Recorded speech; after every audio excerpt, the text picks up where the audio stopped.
Hanover County, Mr. Badunez, Here. Mr. Flagg. Henrico County, Mr. Yor, Here. Ms. Smidler. New Kent County, Ms. Inman, Here. Ms. LaDuke. Powhatan County, Mr. Shardine. Here. Thank you. City of Richmond, Chair Clark. Here. DRPT, Ms. Dubinsky, Here. Mr. Wagner, Here. VDOT, Mr. Totten, Mr. Riblet, Ms. McAdory. Virginia Port Authority, Ms. Nelson. Here. Thank you. GRTC, Ms. Torres, Ms. Sink. Here. RMTA, Ms. Dean. And Plan RVA, Mr. Parsons. I'm sorry, Ms. Dean, are you present? I'm present, yes. Okay, great, thank you. Plan RVA, Mr. Parsons. Here. That concludes the roll call for attendance, and we do have a quorum. Thank you. We will move to item 3, considerations of amendments to the agenda. Are there any? I'd like to make a request. Yes, or I submitted to you and Chad on Friday a request to consider funding some PE only projects that were selected for leveraging in Smart Scale, but didn't do well in Smart Scale. So could we add that to the agenda? and I guess just, and I have your request, and I guess I know Austin, was I supposed to have yours on here as well? No, I got with Chet and I apologize for not copying you on the email. We're withdrawing the request for our funding swap that we brought before as a discussion item last month. Okay. All right, got that. And so then Barb, just for clarification, this was leverage CVTA dollars that now the request would be to use some of those dollars for PE Yes. on that project? Yeah, if we could include it on the agenda, I can go through the details. Okay. And Barb, you would want you it like on me the to- agenda for discussion or for approval? I don't know. It depends on I what only people are asked that thinking. because does that leave, I mean, we're still, it looks like Chesterfield is addressing the unsuccessful leverage Smart Scale CVTA dollars that were given to it to leverage. Is that no? No, it's Okay, a so let's separate put it on the issue. agenda. We could do it item 7, so we'll just do it before the project framework so everybody can get a chance to hear it.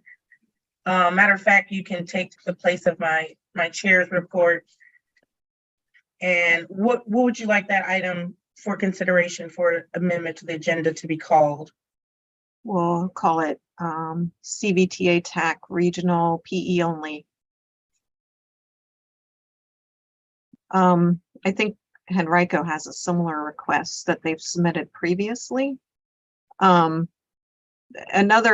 request for the agenda is an update on the spa. Okay, yeah, and I had that already. Okay. All right, that's it for me. Okay, Madam Chair, yes, Chet. if it would help, and Barb, tell me if this is okay, I can put the request in the chat. Okay, Well, so that everybody has an idea when we get there what the request is. excuse me, Madam Chair. So can we Yes. just have clarification that this is a discussion only item and not an action item, since no one has had a chance to look at the request or even the agenda with a meaningful timeframe? And that would be up to Barb. Barb, what do you want? Because I am gonna have to take a vote to add it to the agenda. What do you want it to be? Discussion for today. Yeah, can we start with discussion? And if people are comfortable with it, we could have action. If not, we'll just defer it. I don't think we have to make a decision now. We'll discuss it, and if Well, I don't we know if want it to has leave a- it as discussion, we can leave it as discussion. Yeah, because I don't know if it has a bearing on them voting yes or no to amend it, or. You see what I mean? So if it's gonna be, I know at least with Ms. Inman's comment, if it's gonna be an action item, she may vote differently if it's a discussion item for the amendment to the agenda. So do you want to take it as a discussion item and kind of see where it goes? I guess so. And then we'll also add the CVTA SPA as a discussion item. So right now, Barb has made a request in the form of a motion, I'm presuming, to add 2 items to today's agenda. The first item being CVTA TAC PE only discussion. And then the second item is CVTA SPA discussion. Barb, would that be your motion? Yes, Is there a second to add this to the agenda, those 2 items? I'll second. Okay, thank you. Mr. Goin has second. Ms. Firestone, will you take a roll call?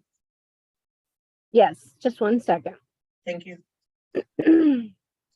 Any discussion? I'm sorry. Anyone? Roll call, please.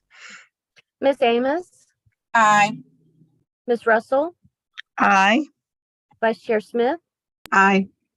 Mr. Goin, Aye. Mr. Yor, Aye. Miss Inman, Aye. Mr. Shardine, Aye. Chair Clark. Aye. Thank you. The motion carries. Hi, Janice. I don't think you called my name or I missed it. This is Joe Vidunas.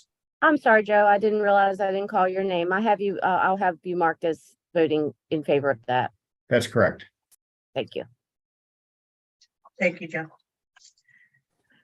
All right, so now that takes us right to item 4, approval of February 13th, 2023 CVTA TAC meeting minutes. Any motions for approval? Motion for approval? So moved. It's Barb. Thanks, moved. I'll second. Okay, Amy has the second there. We can just do the voice call on that. All those in favor say aye. Aye. Aye. All those opposed say Aye. yay. Great, hearing no nays, that action motion has been approved. We have our public comment period. Chet or Ms. Firestone, do we receive any comments? We did not.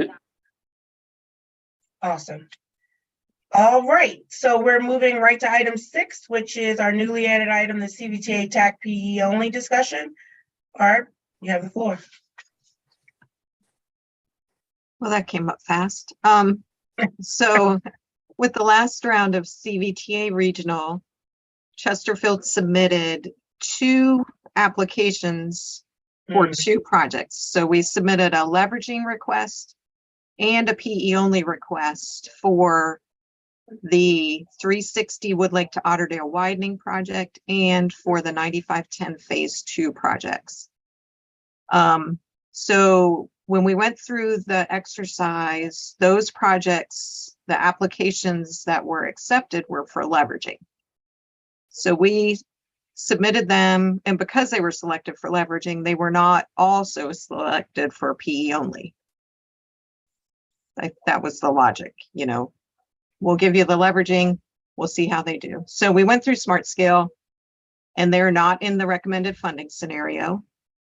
So we would like to move forward with the PE only request so that we can start design and get a better informed estimate to use to go after other funding sources. Whether that's Smart Scale again, or a raised grant application, or, you know, one of those bipartisan infrastructure legislation grants that might fit. So that's our request. We're not asking to give up the leveraging. we're asking for the PE only part, which I think was 2 million, I think for both of them. We're asking for PE only so we can get going on those projects to have a better informed number to move forward with other grant requests. That's it. Anyone have questions? Actually, I do, Barb. So that is kind of what I was describing in my own head. Because it's nonetheless, it didn't get funded for PE nor leveraging, but not for, it is, assumption that the PE would not get funded if the leveraging funds were there. Could you tell me, like, for an example? What did you, I don't understand what you said. I just said that you applied for both PE and leveraging, correct? Is that what you said?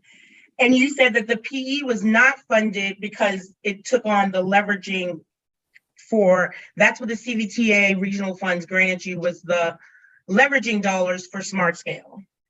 Yep. And so just for one of those projects, just for my own understanding, what is the leveraging amount of CVTA dollars that were given to one of those projects that you named? 20 million. So let's just use that number in this example for me understanding. And so 20 million. And so of that 20 million, is it of that 20 million, you want the 2 million for the PE only? We could do it that way, or we could just Get another 2 million from CVTA. right. Yeah, we're okay with using some of that leveraging and having reduced leveraging in the future. It would be better, of course, to have 2 million new 2 million and retain the entire 20 million to move forward, because how do we'll we be play- facing increased inflation and all that stuff. But I understand if you don't want to do that.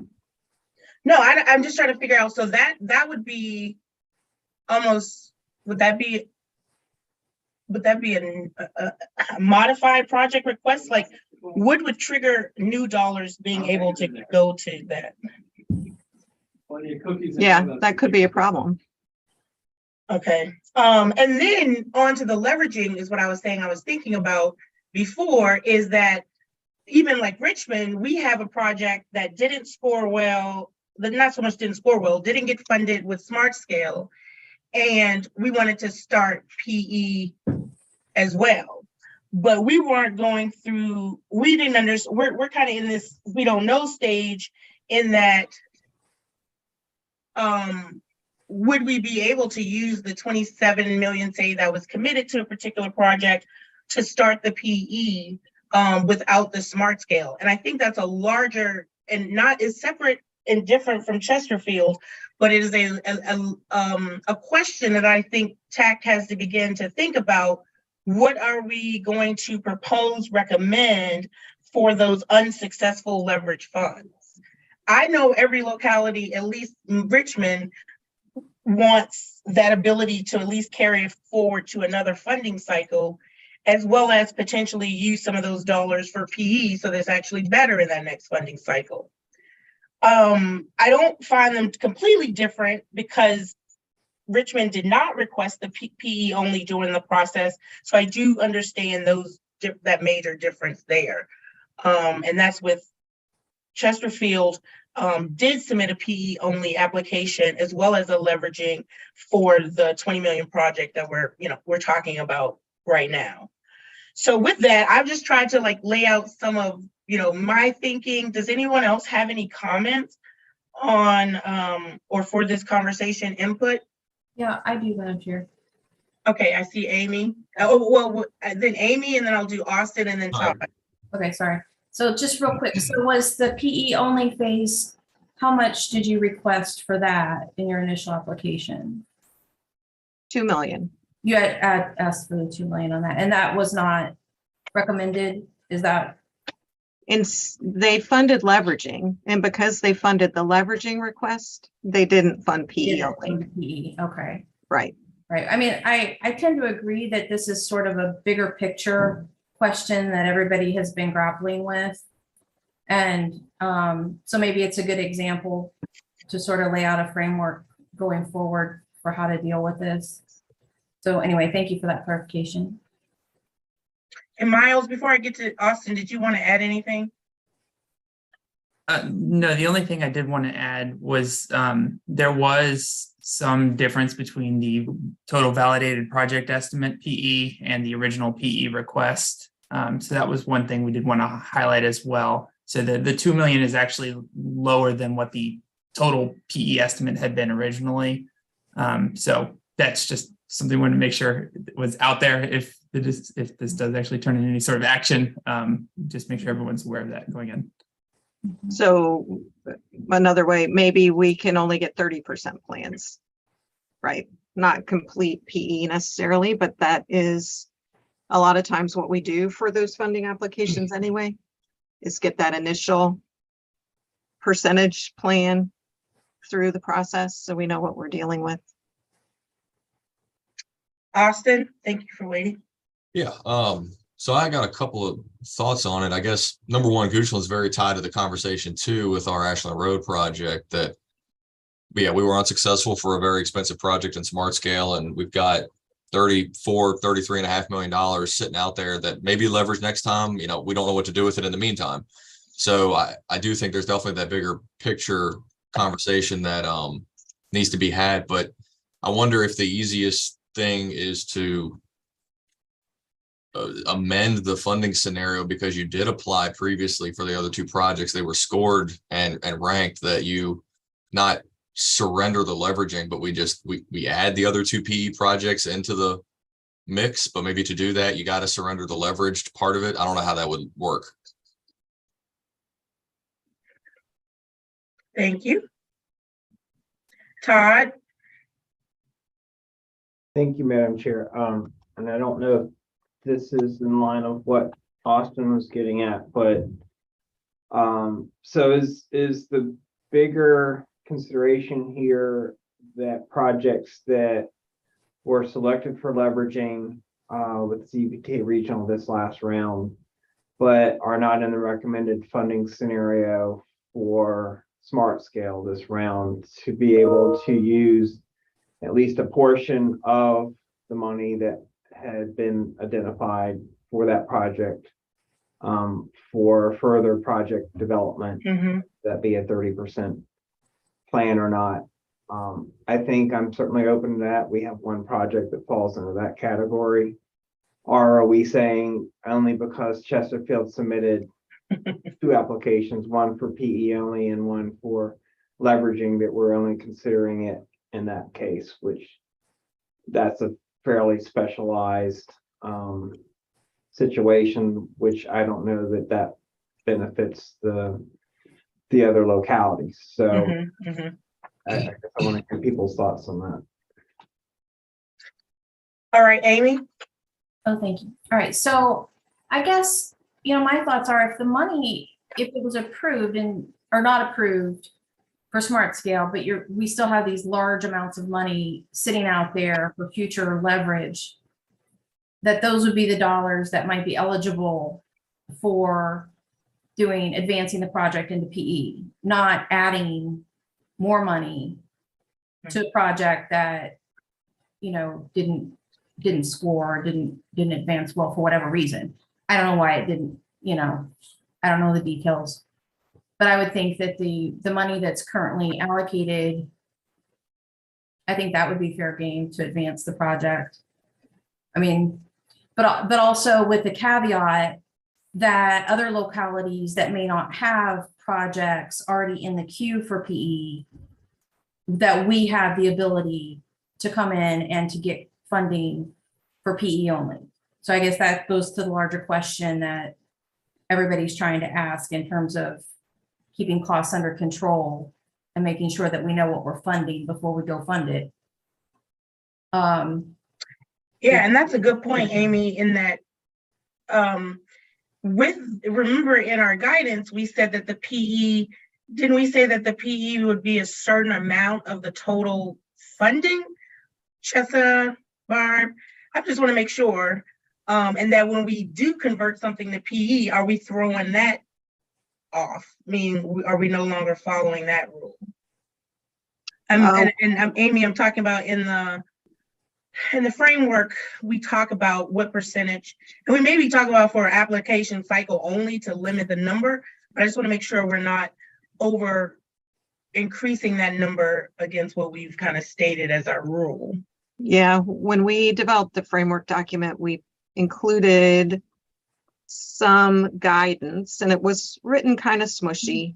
And I think it was 5% for studies, 10% for PE only, that we should try to not exceed those percentages when funding CVTA regional projects. We didn't want to end up spending all of our money on a bunch of plans or studies and not actually delivering improvements to the citizens in our region.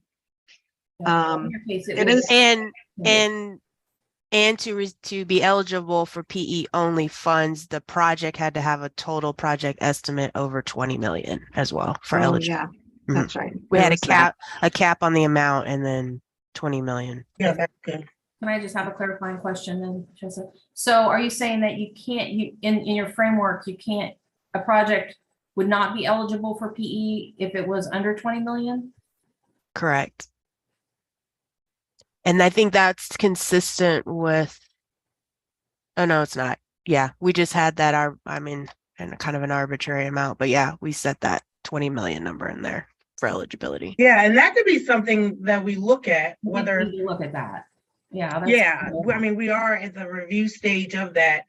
And if you think about what we're up against with the other funding programs, try to tightening up on having more, shovel-ready projects when you ask for the money, where is that even flexibility at 10% and a lower threshold of less than 20 million going to need to be considered for CVTA as these other programs? I know we'll talk about that tomorrow with TPO, but that's just something to think about as well that we may need to consider. And there may be an easy fix for that we just say it has to be has to meet eligibility. Yeah. Yeah. And maybe not the threshold. So Right. thanks for that again, Amy. Okay. Austin and then Todd. Yeah, I think the criteria for the PE only, yeah, I think we can talk about that later. But the only concern I've got about funding a lot of these PE projects is what I just call the VDOT problem, which is why they're where they're at now with funding whole projects only, is the concern of funding 5 to 10 PE projects. Maybe half of them don't come to fruition over the next decade or so, and then it's taxpayer dollars spent on things that are never going to move forward, or at least won't be moving forward in anytime soon. So I certainly want, like, for Goochland's perspective, the Ashland Road project, we want to be able to spend any and all of that $33 million that we currently have to advance the project, but it gets into the double-edged sword of, if it does fail, then we've spent $10 million, $5 million, whatever the case may be, on a project that is not going to come to fruition. Exactly. That's why they don't. So yeah, I think that's very good. Todd. So question for Barb, is the ask in this situation enough money to advance design to a level where you have a better vetted project with a better cost estimate, or is it to do the full PE design? There's enough funding there to do the full PE. It's certainly enough to get us to 30% plans with a better informed estimate to go after additional money. Right. So to Austin's point, the goal is to ultimately have fully funded projects that advance, and to avoid the situation that the state ran into prior to implementing the Smart Scale program, where they had a 6-year plan full of projects that were partially funded that couldn't really go any further, and they got to be an unmanageable level. So I think as long as we're conscious of that, and where feasible, just basically doing a more detailed planning level design, so that we get better cost estimates and make the projects more competitive, as opposed to doing full design for a bunch of projects where we don't have clarity on. Yeah, Yeah. I was going to suggest that, maybe to address the point that Austin has made, maybe we ought to restrict it to 30% or through the environmental document. I think that's certainly something that is worth talking about more, Mhm. So chances are for our requests, the 2 million for both of those projects could be reduced. And we do, we have on our agenda to talk about the framework. And this, I feel like this whole discussion can carry over into that. Yeah, because I think at least from Richmond, what Todd said about, the overall, a portion of the leveraging CVTA leverage dollars be used, or, the localities be allowed to use it for further project development up to 30% design or NEPA. Maybe like some of where we need to get to for everybody to feel comfortable. Amy and then Nora. Okay, thank you, Manager. So I guess there's also the question about the local, since we're in the CVTA space, for localities to use their local money to get, these projects up to a certain level of design. I know I've heard that from various, people and sources that, well, you have the local money that you can use to develop your projects, versus the regional money. So I guess, what is the thought process on that? Because I mean, you are getting local money that could be used to develop these projects. And then you would save your money that you've been sort of, I guess, earmarked for future leverage. I think our logic is, these are regionally eligible projects. And because of that, we would be asking for regional funds. Versus Amy using local on local only, I presume. Right. And I think eligibility is something that's going to have to be addressed sooner rather than later, but okay. Nora?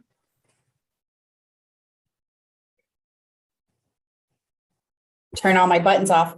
Thank you. And just I think definitely this needs to be discussed again. I look forward to the conversation.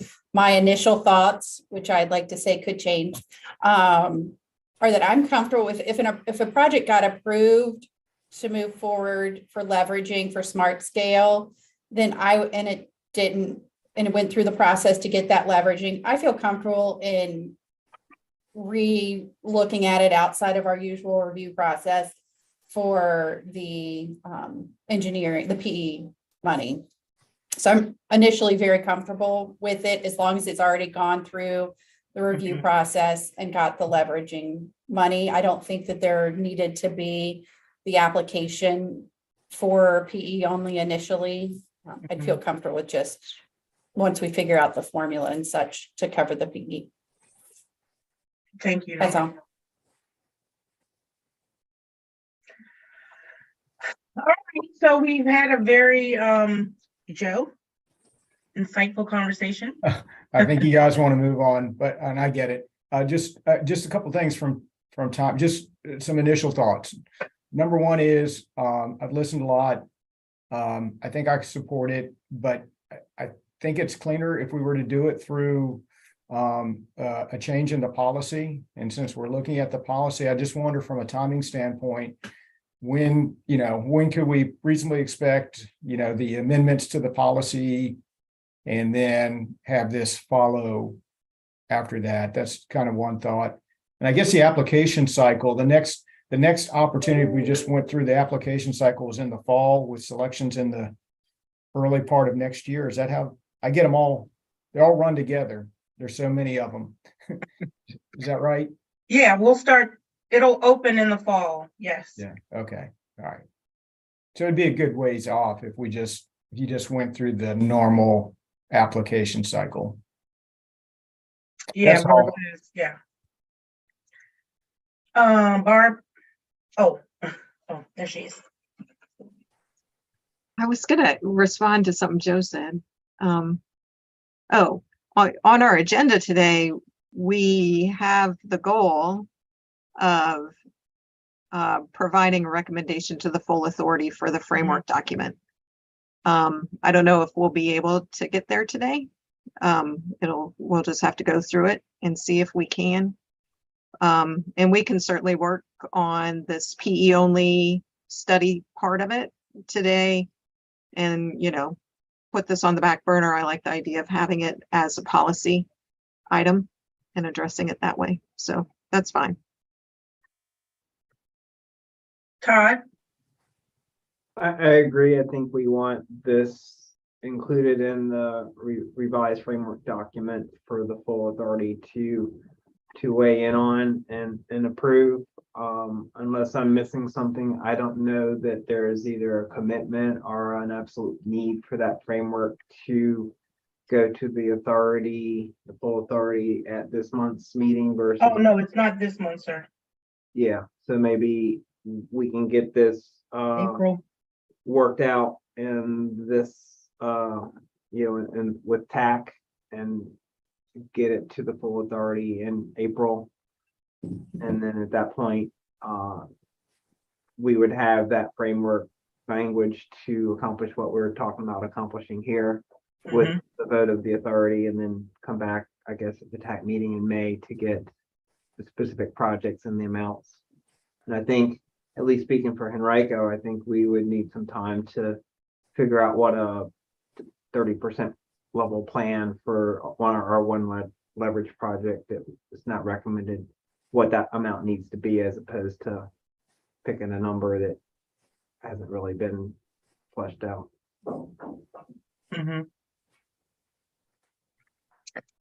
Yep, so I think that that's a good game plan.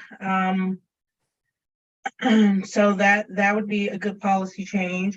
And it is going to be, again, and when we get to it, Chessa, making sure that we need to confirm that we are going to still recommend or not the 2-year holding cycle. I think that we have to be clear. I mean, holding the leverages funds, at least for the other smart scale. I know that some board members have asked, like, what does that look like if it goes back? What if it's just like way out from funding? But I think that everybody may feel more comfortable if at least at this second round, that type of de-obligation potential is discussed then. But I think that when we're talking about allowing the usage of some of these dollars, of the leverage dollars, then we want to make sure we're going to have to clarify that we intend to recommend 2 years as original, that it stays that way or something to the board, because I think that when we bring this up, they will, it's going to kind of counter some of their intuition that we can just get this money back from some of the failed smart scale applications. So I just want to kind of make sure we have everything together.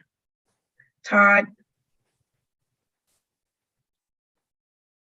I'm sorry, I never lowered my hand from before. Oh, okay. Gee whiz, Todd. Sorry. So I think that they're very good items. We just want to make sure we hit everything when we go through the review. So we got one more item. So do we have any more discussion on that? It looks like we're going to have an opportunity later in the meeting for any additional discussions, and we'll also have another TAC meeting to discuss these parking lot items and the recommendation to the full authority. So we're all good with moving on to the CVTA SPA. Great. So we're going to move to the also newly added item 7, CVTA SPA discussion. Barb, I know you asked for it. I know Chad has some information and Eric sent us some. So either of you two can jump in on that item. Yeah, I can provide an update. There has been, so the Finance Committee last week had a discussion about the SPA, and there have been a good amount of work put in by the legal counsel from many of the participating jurisdictions, If you remember, the impetus for this spa, the CVTA/locality spa, was so that we could address immediate needs for fall line agreements, because those projects seem to be the most likely to jump off first, back when we started this. So that was the impetus for getting this discussion started, using a modified version of an existing spa. The work was done by the participating jurisdictions legal counsel. Then there were members of the TAC, including City of Richmond, Chesterfield, Henrico, and Hanover, that provided some, I wouldn't call them substantial updates, but clerical and kind of language updates, enough to the point where Finance Committee was able to receive that last week for a discussion about whether they were going to approve the agreement to form, knowing that there may be some additional wording and other information that might need to be changed. The Finance Committee, if I remember correctly, did not take any action, but did ask for it to be put on the agenda for the full authority when they meet at the end of the month. Or maybe not put on the agenda, but distributed to the full authority for consideration.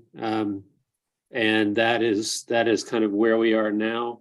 I am preparing an email to go out following this meeting to everybody, to TAC, Finance, and the full authority. And that will include the background as well as the most recent version of the language, so that everyone has it in front of them for consideration. At this point, we feel like it's in a good place, and there's probably some additional fine tuning to do, but that's kind of where things stand. So I think everybody on this call should expect to see the most recent version this afternoon, and we can work from this point forward as kind of a milestone in the development of that agreement. Obviously, the goal is the ideal goal is to get the authority to take action on it and get it moving at their March meeting at the end of this month, so that it is available for fall line projects that are ready to go as soon as possible.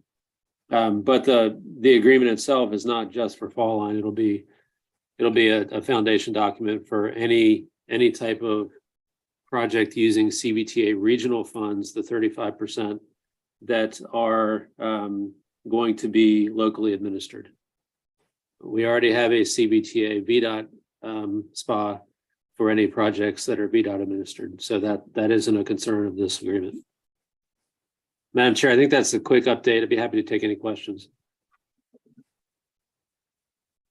Thank you. Does anyone have any questions on the SPA? Have Amy hands up? Yep.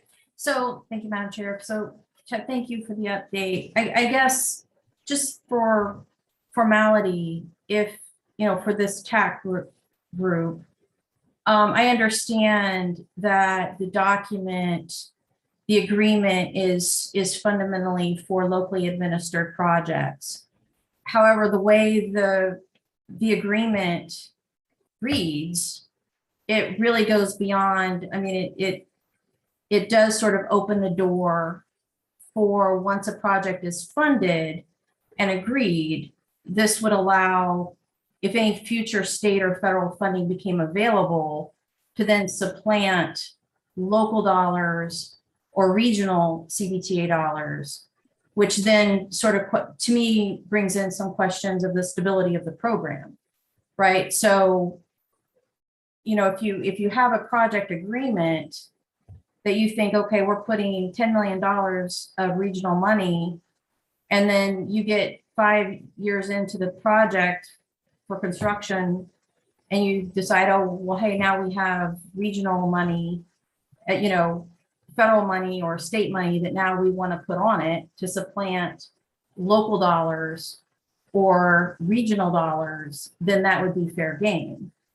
So in effect, this agreement sort of just gives you a placeholder for project funding, because it could be subject to change if other funding becomes available.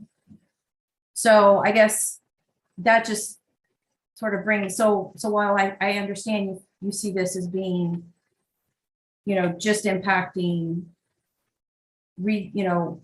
locally administered projects, to me, it really starts to come into question of the overall funding program and how future funds would then be allocated to a project that we had already thought we had an agreement on, and then it could change. So I think this you're asking for a vote of all members, not just certain members. So I just feel like going forward, it would be helpful if all of TAC members would have an opportunity to have meaningful review and comment on documents of this nature. Because it does have an impact, and we do have an obligation to review and comment and provide our comments to our board members. Thank you, Amy. And Chet, I guess for the update, because some of the urgency, of course, we know was around Fall Line Trail. So were we gonna get, I thought Eric put some recommendations for everybody reviewing the document.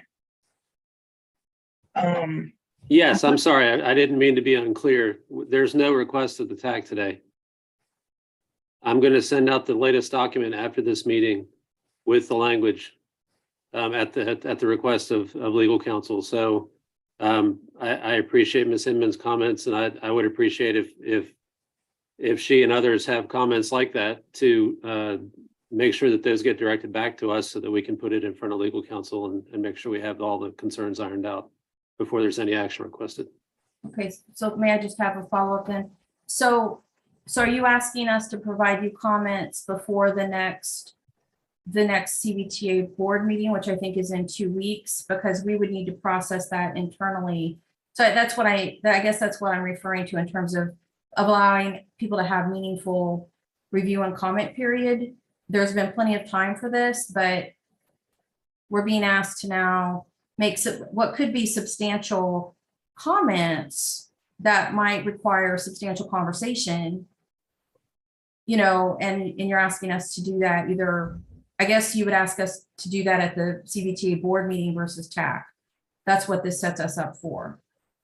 I would rather not have it at the board meeting. I would rather be able to have the conversations through TAC, but it feels like we're being asked to have our comments really come through the board. I don't really know the answer to that.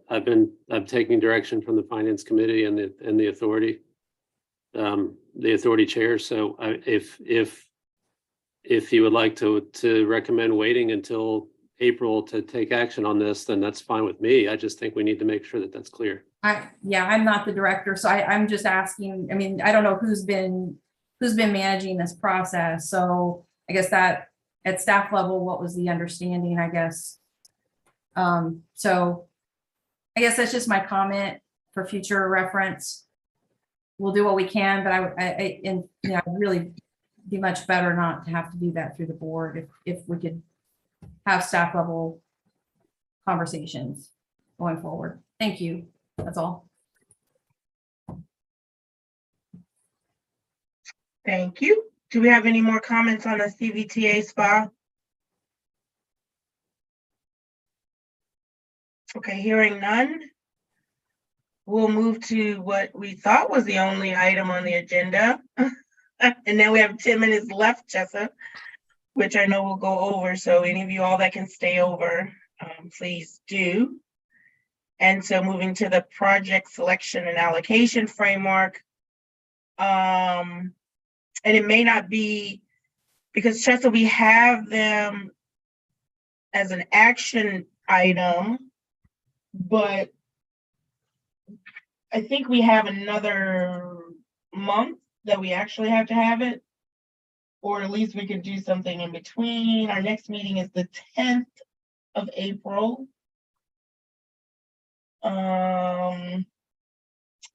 We would have to probably approve them then if we can't get it done today. And I just know with a new consideration, Yeah, it may squash that. Amy, I see your hand. You're muted. Sorry, I'm sorry to keep raising my hand. I didn't receive this update, so I don't know. yeah, it didn't go out. We're just reviewing it in real time today. So to that point, I didn't receive, I don't think I've received it, is what I'm saying. yeah, no, we didn't. They didn't send it, Amy. Yeah. Okay, listen, this is a concern that I have. We really need to have time to review these things before we are asked to vote on something of this nature. So I mean, I'm happy to go through it, but I don't feel like this is ready for a vote today, if that's what you're asking for. Yeah, we were just talking about that. It's on there as an action item. And then with us talking about other items that may need to get amended in a policy is why I was saying that we may be shooting for action at the April meeting. Okay. So we're gonna go through this right now. Let's go through it. Let's, like you said, there, especially the leveraging section, a lot of discussion and clarification there. And then I can try my best to capture what we discussed and agreed to today, and then I can send it out for everyone to review, and then we can take it up hopefully at the April meeting. When is the authority meeting in April? It's after TAC, right? Okay. Oh, sorry, yes. Okay. So yeah, so I can circulate, I can capture what we agreed to today. Hopefully we can have some discussion and agree to some of the outstanding items, and then I can circulate and see if we can get it worked through between now and, or by the next TAC meeting or action. So, okay, let's go through. We attempted to capture parking lot items that we've been discussing to date in the document, and then there's a couple of items like leveraging that we wanted to talk through with everyone and get consensus on, and then we can memorialize it and make the edits. So overview, nothing much here. Okay, first edits, let me zoom in so everyone can see. Funding cycle and schedule. We had discussed as a group, we had a lot of discussion early on that we would have CVTA regional funding cycles opposite of Smart Scale, so that folks could make use of regional funds to leverage. We had originally said on an annual basis, and then TAC had discussion, and we agreed to do every other year for applications, with the alternating year taking in requests for folks to address their existing projects. If they had needs, they could submit off-cycle years for their existing projects. So I thumbs up, head nods, is that is where we left off with the schedule, right? The funding cycle. Okay. And again, when we circulate this, if it can be captured or said better than the way I have here, feel free to suggest wording, but that was what we had agreed to. So off year from Smart Scale, with the interim year being your opportunity to come in on your existing projects. Let's see. We didn't formalize schedule in the framework document. We do not say we don't provide a set schedule in the framework. We just say that staff will develop the application intake cycle or create a schedule and circulate that for folks so they know, but we don't memorialize like a certain date when apps are due. So. And Tessa, Barb has her hand up. Oh, go for it, Barb. This just jogged my memory. If Chet, if you guys could work up a schedule, we talked about applications in the fall. If you could start working on that. So we've thought it through. I mean, there are so many different steps and reviews that we probably need to be putting that together now so we can get everything done in time. Sure. Yeah, and we had kicked around August, September, October, somewhere in there, needing to be taking applications in after smart scale funding has been adopted into the 6-year plan in July. And then giving you guys enough time to score projects as well. So somewhere in that August to October timeframe is what we had talked about. Yeah, we were just kind of hanging, waiting until we knew that this was the way we were going to go. But Gotcha. if you feel confident, we'll go ahead and get that put together. That would be great because then folks can start planning for their apps. All right, so voting, that doesn't change. Chess, I got one thing real quick. Sure. On the schedule, I guess, why would we not want to formalize the dates of the project selection coming to TAC and the policy board? Because I guess offhand, we would probably want them to be at TAC prior to the smart scale pre-app and then the policy board before final apps are due July 1 or August 1. So I guess why not formalize that and then back work an application timeline? I can help with that answer. Okay. Sort of like with CMAC and RSTP, we know generally when we're going to be accepting new applications, but really putting a date to it and looking at the calendar for the other committees, I don't think we can put something in here that's it's gonna change from cycle to cycle, potentially. All right, that's fine. It was just something I thought about. We could put something in there sort of vague, like in a calendar for project selection, anticipated in the fall or something like that. So when someone new comes in, they kind of have at least an idea of when this might be happening. I guess would it make sense to just say that the schedule project selection will coincide with the smart scale application process? Because that's the whole point, just to tie the final results of CVTA's project selection to being before, not up there, but I guess the project selection process should end in coinciding with smart scale's process, something along those lines. To tie the end result of CVTA to the start of smart scale. Okay. Yeah, that's good. Yeah. I know what you're saying. Yeah. I got you. All right. Votes are the same. Number of applications are twice the votes.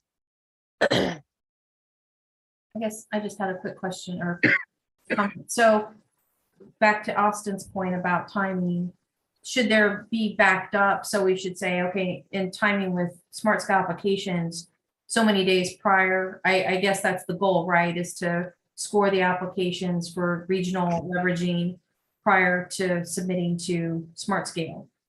Is that kind of the timing of it or the intent of the timing? Yes. Yeah. So I don't know if we should just have, so applicants know, hey, if I want to get regional funding for leveraging for smart scale, then that review cycle is going to be so many months ahead of my application for smart scale. So whatever timing that is, just so people kind of have an idea of when, you need to have materials ready and what you need to have ready for different, Yeah. I think we're tracking. I think we could take those major steps, Barb, you know how we laid it all out. And then we can kind of give like Amy's saying, so people can know what window they need to hit and start planning. Yeah, I think we're tracking. Okay. Yeah. Thanks.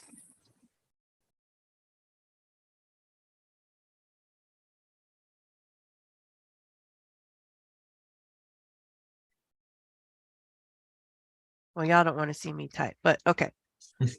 I'm tracking with you. Okay, eligibility. This is kind of interesting. We had a lot of discussions about our major eligibility comment of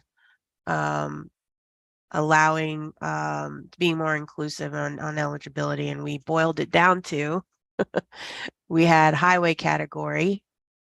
This one little comment down here. So we say up above what's eligible for highway volume. functional class, COSS on our arterial network. And then we say every applicant may submit one priority highway project that does not meet the criteria listed above. So that was where we landed after we had a semi-data driven approach of trying to open up eligibility, but not so much that we weren't addressing regional projects. And we said, okay, everyone's going to be able to submit a highway project that does not meet the criteria above. And that's where we left off with eligibility. We did not revisit any of these other categories. We left them the same. I don't know if folks had comment on that. Chet? Thanks. I'd suggest adding in the word local in front of priority. Well, I didn't want to put that because this is a CVTA regional plot and we're not funding locally specific. Well, we are indirectly, but I mean, I don't know what y'all think about that. We considered that. I Locally voted to leave. defined? I mean, I don't know. I mean, if it doesn't fit the other criteria, then it's got to stand out for some reason why It's a Priority. priority. That's why. It's a priority. that was our, we had considered local and then we put, it's a priority. But and may I add just that maybe because I'm still you write priority highway, but we also still state does not meet criteria, which is also that's still that connotation I was trying to avoid. So may submit one priority highway project that like say something that it meets like economic, like what we considered before through all those conversations as potential. We said like economic impact, or what were some of the all other reasons why? We just say something that, you know, may submit one priority project that falls within the county lines or locality lines. I mean, that's the ultimate criteria.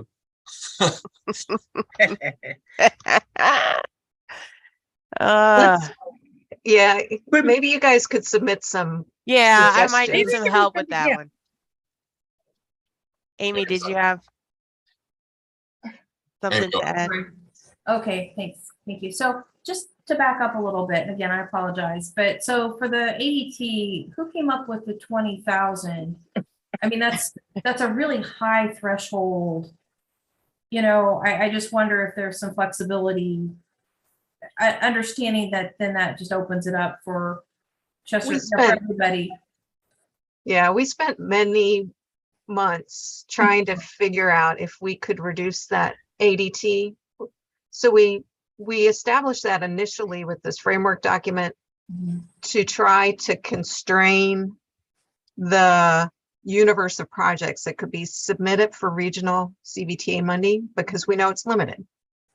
And this was a compromise. We had a bigger number, I think, at one point. So we did back down from a bigger number to this 20. And then when we started this review that we're dealing with right now, we went through some exercises trying to reduce that down to open up eligibility for more localities, but we couldn't get a volume low enough that didn't just mean we had a massive amount of qualifying roads. So that's why we came up with the bullet that we added here, because we couldn't change the eligibility criteria to help people who were having trouble with submitting projects without opening it up completely. So I guess just a follow up to that. And so if let's say a rule, we submit one of our applications, I mean, it's going to be scored against the other projects, right? So, I mean, in effect, it's probably not going to get funded. But sorry, I didn't mean to cut you off. Well, that's the question is, sure, we can submit, thanks. I mean, that's great, but are we just submitting for the sake of optics and it really doesn't have a chance of being funded? Well, there's some strategy to it. I think that if it's light on benefits, but it's up against $70 million interchange projects and you submit a $10 million or $5 million turn lane, your denominator is way lower than everyone else's and could squeak through. So for the cost effectiveness, you think that would, If you strategically try to, but I guess that's just it. Then the rural localities are, we're gonna intentionally have to bring in smaller projects when we may have larger projects, right? So again, I know it's a hard needle to thread, right? It just really is, but I appreciate the one priority project. I just really need to understand how that could be competitive, so. yeah, I think that when we looked at, larger projects, we had to put a definition on, like, if you say larger projects, we defined, then it shouldn't be eligible because we have larger projects defined in eligibility. If you truly have a large project, if you have something in between, there wasn't anything in between. When we looked at the volumes, they were so much lower in the rural areas of the region. Well, they are. Fundamentally, it's just, it's different, right? I've worked in both, right? And I will tell you that the rural locality space, much different challenges, but they are equally as important. And I think that's what was tough to define, is how do you define regionality of a project? Yeah, and while it may not be the big interchange projects, and it may not be that, it still is regionally significant because, the local roadways that we're working with have a much different criteria, but they still need to be safe. They still need to be, maintained in a state of good repair. They still have. But you said your local roadways. Well, yeah, that's right. They would be considered local roadways in this criteria. So I guess that's what I'm saying. There are different issues surrounding the transportation needs in rural localities than there are obviously in the urban. So we're being mixed in with that from a funding perspective, which just sort of keeps edging us out. And then we're told, well, go use your local money. Well, we're still giving 50% of our local money to the regional pot, even though it's a small amount, that is big for us, right? So yeah, it's just a different animal that I think we need to work with. I don't, not to pit them against each other, just fundamentally different needs that I think need to be addressed. And that's why I would urge CVTA or the TPO to form a rural subcommittee so that we can have meaningful conversations about that and come up with recommendations that might work, right? But not belabor this group with all of that, because I think it's conversation that really needs to happen. And I would appreciate if we could have some time for a subcommittee for that. That's all I'll say. Thank you. Sure. Rhonda. Sorry, Diana. Thank you. Can you hear me? We can. Okay, so I appreciate Barb's summary. I just wanted to add something that I didn't hear, that this, and correct me if I'm wrong, the proposed changes for how projects are at least considered was a compromise made after going through one cycle, right? Where the TAC committed to revisit the selection criteria. In Charles City County, for example, our two projects didn't satisfy the criteria, so never made it to consideration for even presentation to the CVTA. And so we, and I sit here quiet most of the time, and I need to put my regional hat on, but I work for a locality, right? And so I have to consider our decisions in light of how they are impactful to Charles City County first. And after much consideration, we were excited about this because all the renditions of how a project moves forward did not bode well for Charles City County. And so it at least gives us the ultimate decision making in deciding, at least the wording as it is right now, what is most impactful and attractive to Charles City County, and then we put that forward. So I can live with this.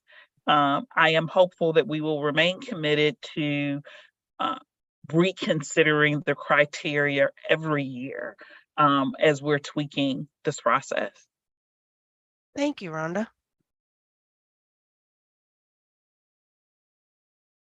Okay. Where are we at? We got Nora. Hey, Nora. Yep. Mine will be real short. I did it, but I said, thank you, Jessica. Nora, you're breaking up Uh-oh. a little. You're breaking up. We can't. We have bad internet and. Okay, it's good now. There you go. Oh, Nora, go ahead. We can hear you. Are you sure? Yeah, we that's good. We've had terrible internet all day. I'm sorry. All I said was, Rhonda, I agree with you, Rhonda. And thank you, Chessa. Fantastic work. We've been talking about this for a year. I brought up kind of what Amy was saying, and you all kind of ran with it, and I really appreciate the back and forth and all the effort that you put into it. I feel comfortable that if we came back a year from now, we'd be flexible in reviewing it again. We heard most of that. Thank you, Nora. all right. So we'll work on how to say this a little better. And that was it. Oh, no. Bridge, there was a clarifying comment that, so for bridge projects, eligibility wise, they had to be reconstruction or replacement projects. And then they needed to be structurally deficient is how we had it worded before. And there was the question about bridges that were on the cusp. So we clarified by saying, because there's different, the report has different, what do you call it? Structurally, they define deficient, and then they also have poor condition, and then they have cusp bridges. So we're saying poor condition and structurally deficient bridges are eligible, but which means bridges on the cusp are not. So we clarified that. And I think that's what we had. Oh, studies. We just talked about, we said in our framework that PE only projects are eligible to receive regional funds.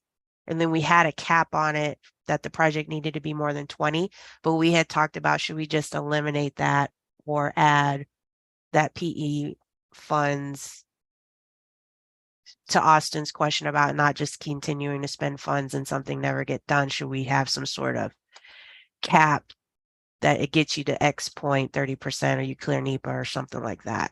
So thoughts on that, eliminating this threshold, but adding some sort of definition of up to amount on the PE only? I definitely think it's worth eliminating the total dollar thresholds with a percentage cap. And I think I'd want to go a little further than just clearing NEPA, because that might not get you to where you solve all your unknowns, all your major unknowns on a project. It'll get you a lot of the way, but I think 30% plans would be a fair number, because that's about as far as you want to take something before you get a lot of funding tied to the project. At least in our planning decisions, that's kind of where we're at. Us too. That works. Others, let's see. Amy, Yeah, I think sorry. you were. Yeah, you're good. I'm sorry, this is quick. So I guess the same as with eligibility here, would it be that, any locality could, I guess, have one project considered, or would this just be for projects that have already been, I guess, scored, and now you're coming back and asking for, okay, so this would just be new projects? Yeah, it would be an application specific to PE only. Okay, so Well, And it says for regionally eligible facilities. right. Does So that that's what I'm asking. include that last criteria? Right. So This is the that's question. the question I was just about to ask the group. Thoughts on, so now we're allowing one project for each locality or each applicant that doesn't meet the criteria for regional. So are we going to allow that That one wild card. wild card to be used for PE only. I I mean, don't think they would want to use both. I would think, Well, they would only get one. well, no, that's what I'm saying. I Yeah. meant though that they wouldn't want to use the PE. They would want both. They would want a free one each category. And I'm speaking for them only in this, that's what I would want. well, that's right. I mean, we should, that's correct. I would agree that we would be eligible for one PE only and then one full project. And Is the one PE only on the project that you would take under highway? That's my initial Because thought. then it's one. Yeah. One overall, but it's really Mhm. two, because like what Chesterfield did, you had PE and leverage for the same project. That's essentially what you would do on the, maybe on the, again, poor wording, ineligible Yeah. project, is you do PE and leverage for that particular project, and then you either get one or the other. but I was thinking, like, for example, just sticking with what we have with regionally eligible, because again, we don't want PE for a local project. I mean, we're trying to stay as far away as we can. But I mean, think about transit. I mean, you may want, something to some kind of, well, I guess that's studies, not. Well, but still, it could be. But PE, but not- transit projects are eligible. So you could Well, do no, that's what I was trying to say. Like, what other things, because we're talking specifically roadway, I but mean, you might be. are there some eligible regional things in the other categories that the rules can see where the PE would benefit them? I mean, potentially by pet, I mean, transit for sure. I think, for me, it would make sense to, just like any other locality would have the ability to put in a project for PE only. There may be reasons why we would want to have one for PE only, and then we would want to submit one full project. We might have something that we just really think, okay, we're ready to get this, but we don't have all of the money together to maybe put it as a full project, right? But we want to go ahead and do some PE for it. So it would be helpful, I think, for us to be able to have one in each category, understanding that if the full project got funded but didn't maybe make it through Smart Scale or through the leverage funding mechanism that we're going after, then it could potentially, that money could then be used for PE, like what we're doing with Chesterfield, which I think is reasonable. The money's going to be sitting there anyway. You might as well be doing something with it. Productive. Well, so I think it kind of ties into the conversation we had with Chesterfield's request earlier, that if for Goochland County, for example, we just did a study on Fairground Road in the county that has a couple of proposed improvements along the corridor. One of them's a roundabout. If we were to use the roundabout as our ineligible project in the highway list, and if we change the criteria for using the leverage funds for PE, we're in effect getting PE funds for that project through the highway application if it's not successful in Smart Scale. I don't know if it's, I feel like that's kind of a catch-all for, at least for Goochland's standpoint. I think the one wild card project in the highway category kind of solves the PE. I don't know that I don't see a value add to having one PE wild card plus a highway wild card. Well, for me, it gives us more opportunity.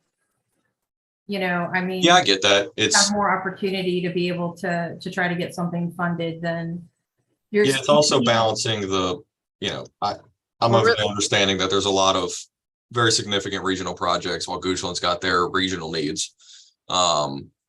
It's finding the balancing act. It is. It is. But the applications are going to be scored anyway. So,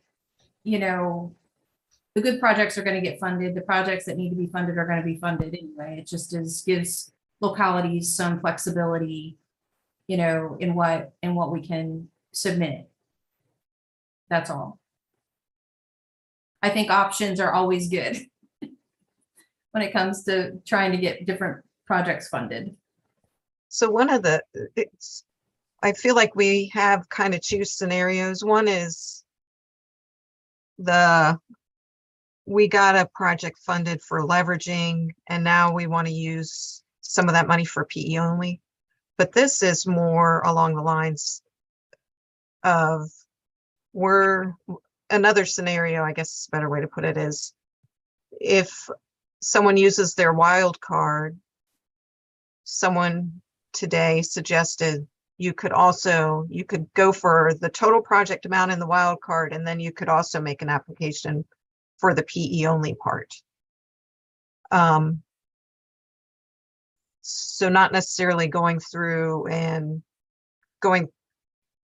getting the total project evaluated and then coming and using PE only, but having the opportunity for the wild cards to also request PE only money. I didn't make any sense. Could it be something along the lines of what you guys did at Chesterfield? It's your highway wild card. You can only do your PE for that particular project. So it's the same project for two different pools. Is that what you were getting at? That's Yeah. That's what I think I was trying to say. Okay. Maybe I understood. I think that would make sense if that's how we allow a PE only wild card. It would have to be the same project as the highway wild card.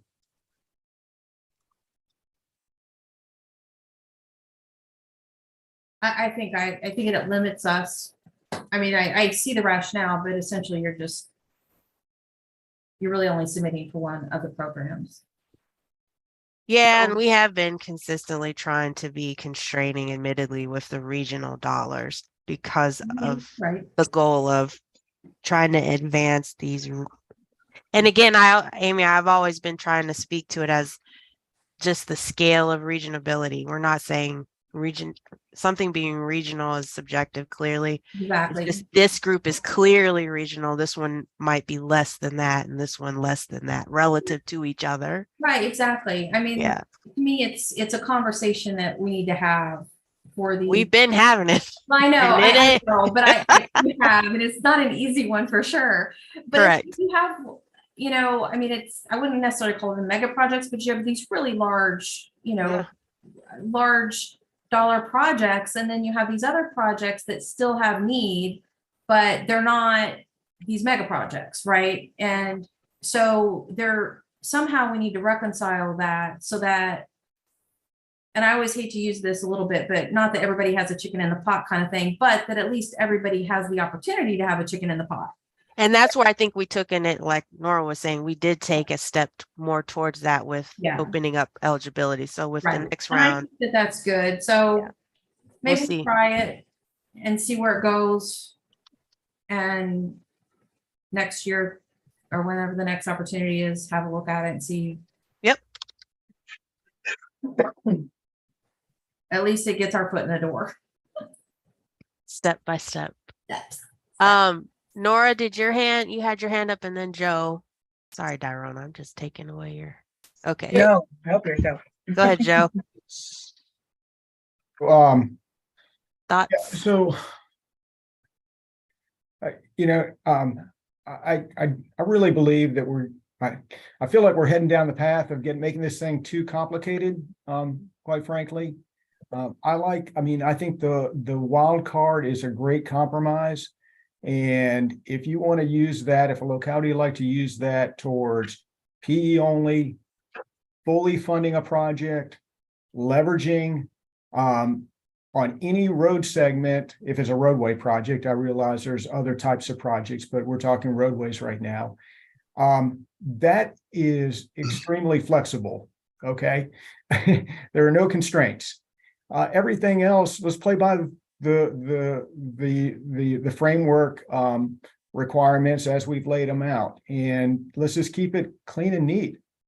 From this, I've listened to a lot, and Amy, you weren't, I realize you're new to the group, so there have been lengthy discussions philosophically about this, and they've been serious and thoughtful, in my opinion, about both sides. But really, when it comes down to it, when the framers put this thing together, like it or not, they divided up the pot specifically so that 35% percent was not going to localities. If they wanted it to go to localities for local projects, I presume they would have structured it that way. Mhm.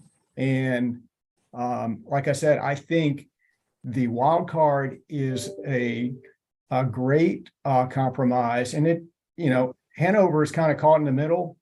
For example, last round, we could only come up with three of our four applications. We didn't have anything else that was eligible.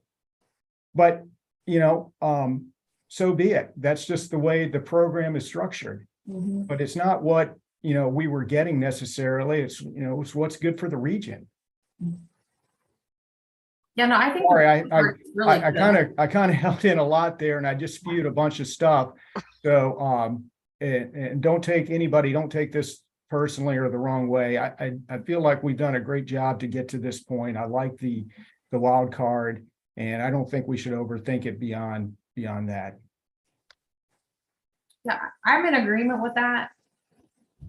Joe, I think you're right. I mean, and I know there has been a lot of conversation about this. So there's no doubt about that, but I think there's always room for improvement, right? And we always can learn and grow as a group. And I do think that fundamentally the rural localities are grappling with different issues. And we need to have space to be able to talk about that and to figure a way out for ourselves, right? So not trying to, you know, dominate this one pot of money, but maybe we need to just have better conversations about what other needs are outside of these big, massive projects, right? And then let us figure out, okay, well now, how do we handle that? What recommendations do we have to try to fund these local projects, right? So outside of this pot of money, that's all. Anyway, thank you. I'm gonna be quiet now. You're good. All right. So we'll make some edits to capture one wild card that can be used to fully fund leverage or PE only. All right, moving on. Okay, project screening. So step one, people submit their eligible projects, and then there has to be some vetting of those applications, and we had a full few bullets on that. The one about estimates. So if y'all remember the first round, we had our project estimates vetted by a third party per the framework. Project estimates and scheduled are reasonable as determined by a third party. So we had a consultant review them. So we've been having this discussion about if you are locally administering a project and you develop your own estimate, you have the say on what your number is. If you are deferring to VDOT to administer your project, VDOT's going to want to have their estimate, their type of estimate, which isn't really apples to apples. And so we had talked about how do we address estimates in the framework document as far as validating them for having a good number. And Barb, where did we end up on this? You and I were brainstorming on this. We were, oh, sorry. Oh, sorry. No, I was just telling Rhonda I think she's had it all. Oh, bye, Rhonda. But yeah, I just had a comment about that. Yeah, but go ahead, Barb. We thought about having the third party review all of the estimates. Oh, yeah, that's right. And then and putting a table together. That's right. That shows like the original estimate and then the third party review estimate. And then bringing that to the TAC to make a decision. So if a locality was administering a project, I think there'd be conversations with the third party in advance of it coming to TAC to try to get to the middle ground. But eventually this would come to TAC and the locality would make their case for the estimate if they didn't agree with the third party. And it would be up to TAC to say they agreed with the local estimate or wanted to use the third party. you know, And if what it's a about, I thought VDOT, VDOT was doing the non, if it was a VDOT administered project, you know, we knew a locality was going to get VDOT to administer it. We know that there is less flexibility there because Mhm. what I've heard is, you know, VDOT won't, you have to agree to VDOT's estimate or talk them down from it for them to move forward with it. But we could still have the third party review and have the conversation to move forward. But I think having this all in a table that TAC hears the conversation from the localities and VDOT justifying the numbers and making a decision that way might be how we can deal with it. Anyway, that's it. I think I saw check go up next.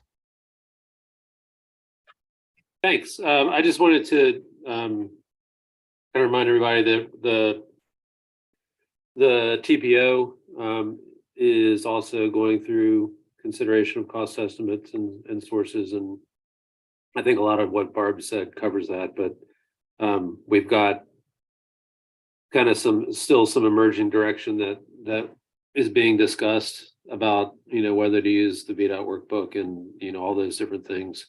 So that could either make things easier or make things more complicated for the CVTA, for this document, depending on where things end up. I sort of feel like we are going to need to use the construction workbook just because it's kind of the standard and it'll make it easier for the third party people reviewing anyway.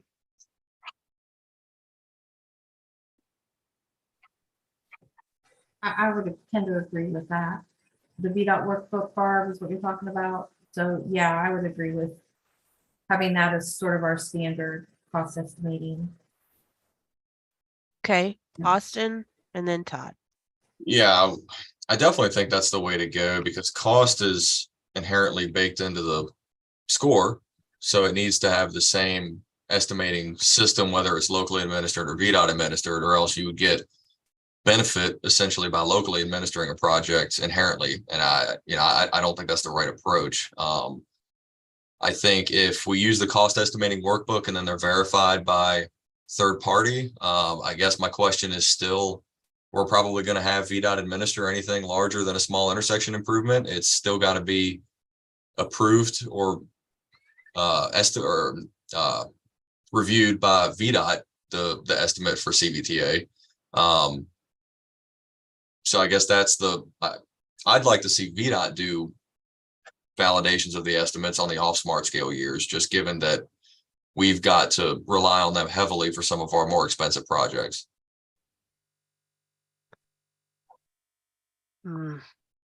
Todd? So I like Barb's idea. I do think that there's value in having the third party review locally administered projects. And Austin, to your point, VDOT actually doesn't administer many projects in some of the bigger localities, including projects that are $30-40 million.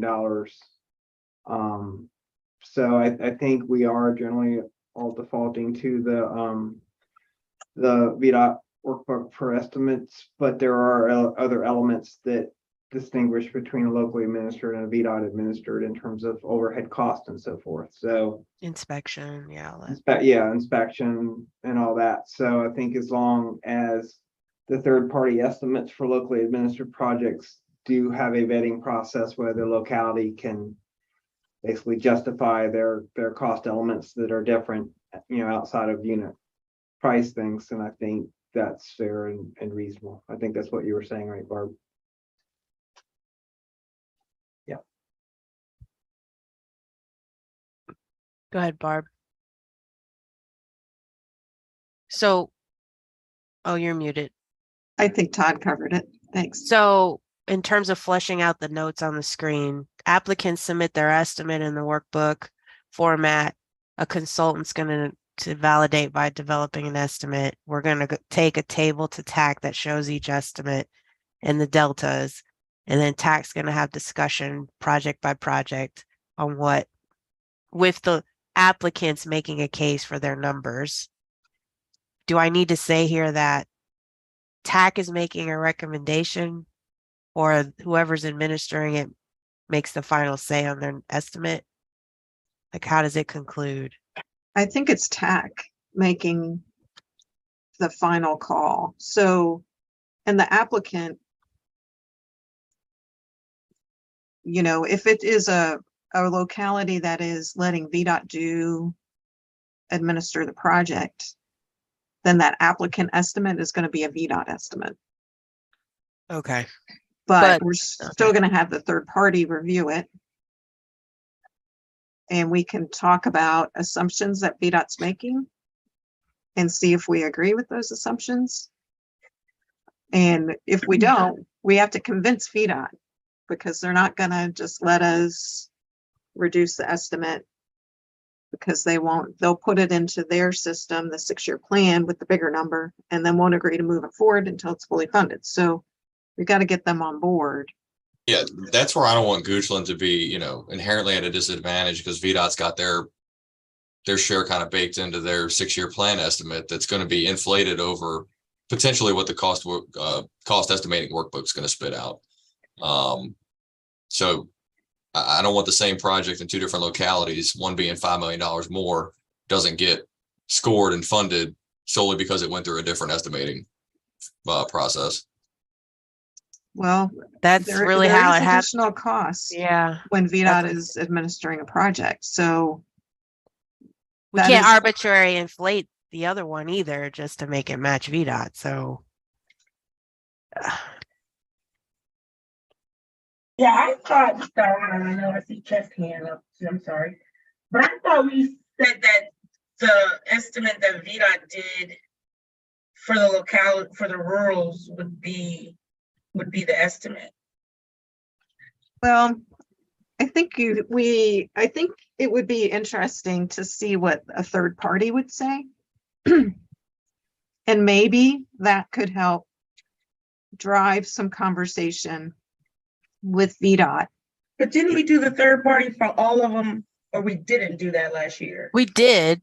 And what we're saying is maybe we should amend the process a little bit, because it's to everyone's benefit if we can get a third party, another data point to make a case that we don't have to have 20% contingency, 20% for unknowns, 20%, you know, that we could save money regionally. It's benefiting everybody if we can get a more honed in estimate than just overly inflating. The issue is, you know, getting VDOT to come down to that with, right. Yeah.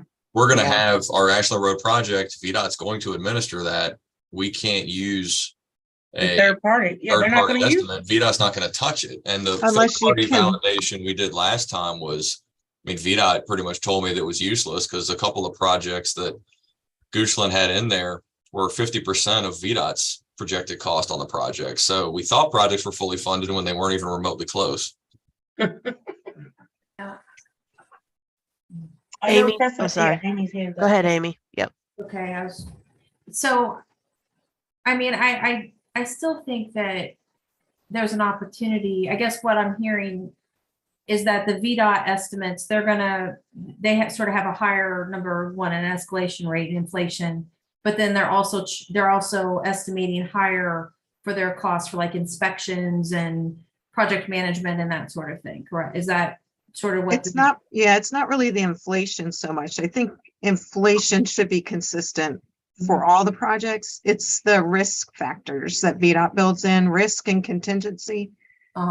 Those are the things that really, and also right-of-way and utility estimates. The way that VDOT approaches right-of-way and utility estimates is a lot different than a locality would, because we're looking more microscopically at it. VDOT's looking very high level.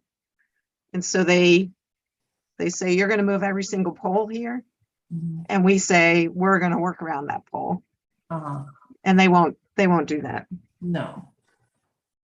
But I guess that's also, you're right, that's the risk. And I guess that's the risk to the program. If you're not conservative in those in those areas, then you come back saying, I'm sorry, my project is Right. higher than what we expected, which is the fundamental issue that everybody has had at TPO and now I think CVTA since I remember in 2008, right? I mean, that's always been the issue of projects have always been higher than what they were estimated at. And Well, because localities can be a little more conservative in that, but then when it comes down to it, you end up having to do it anyway. And then you come back and ask for more money. So I think going ahead and just using that base level of the VDOT workbook, whether you agree with those high costs or not, at least levels the playing field for projects and it reduces the risk to the regional program. well, yeah, and I think it's the philosophical difference of you can fully fund super conservatively on the front end, Mhm. less likely maybe to have to add down the road, but you move less projects along because your funds are tied up. But you do it anyway. I mean, you just took $14 million of the TPO money to fund your overs, you know, but your cost increases. So we have no new projects coming in anyway. So because you've taken all the money to cover the costs that have increased for whatever reason. Right. So I mean, you might as well just go ahead and say, this is what it's going to cost us. And not, you know, I mean, at least we have some stability in the program and for others knowing when we might be able to bring in new projects. Another approach is to hold more money in the contingency at the bottom of the program, Mm-hmm. knowing, which is what Miles has been telling us with his Mm-hmm. estimate review, is when you're starting a project and you don't have survey and you don't have any conceptual plan, there are a lot of unknowns, and it's not unreasonable to expect that you're going to be refining your estimate as you go. Yep. And by holding some contingency at the bottom instead of contingency for every single project, Right. you're able to get more money to advance projects, and you're not losing the value of that dollar because you're just having it sitting on that project just in case. It's it's a real balancing act. So right now, the contingency overall program is set at 10%, 20%. It ramps up. So yeah, Chess is going to it. Is this it? Mhm. And I guess historically you all have used that contingency pretty Well, consistently. we've only done 2 rounds in CVTA regional, and in our second round, we don't have those percentages because we tried to fund everybody's project. So you didn't need the contingency. Okay. Well, I think the right. contingency is a good way to go too. You know, but you just have to know that everybody has to be in agreement that that's the contingency. And if one project exceeds that contingency, then nobody else's projects can. Well, we had talked about if when we put the 2 estimates in the table and we see the deltas, we had talked about that difference informing the amount of contingency we hold back. Didn't we kind of say Yeah, we thought about keeping a tally like half of that and saying, well, you know, I know we're saying 10% in this year, or, you know, a combination of 50% over these 3 years. But right now, we need X amount of money, and that's exceeding that. So maybe we should hold half of it, or yeah, we could do some sort of invent some sort of formula there to fund the projects. So whether you just go ahead and be conservative and put it on the project, and that's your contingency for that project, and if you exceed it, then you need to go find different sources of funding. Or you have a set amount of contingency in the overall program, and once that's exceeded, then it's exceeded. You know, once it's been used. Anyway. no, yeah, I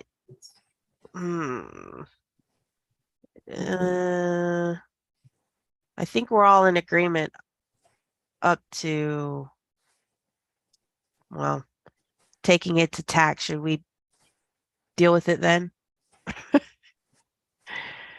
Or TAC maker's recommendation on estimate, should I delete that? Well, I think we do. The TAC does need to make a recommendation. Okay. I Yeah. think the problem is we're not really dealing with Austin's concerns. Yeah.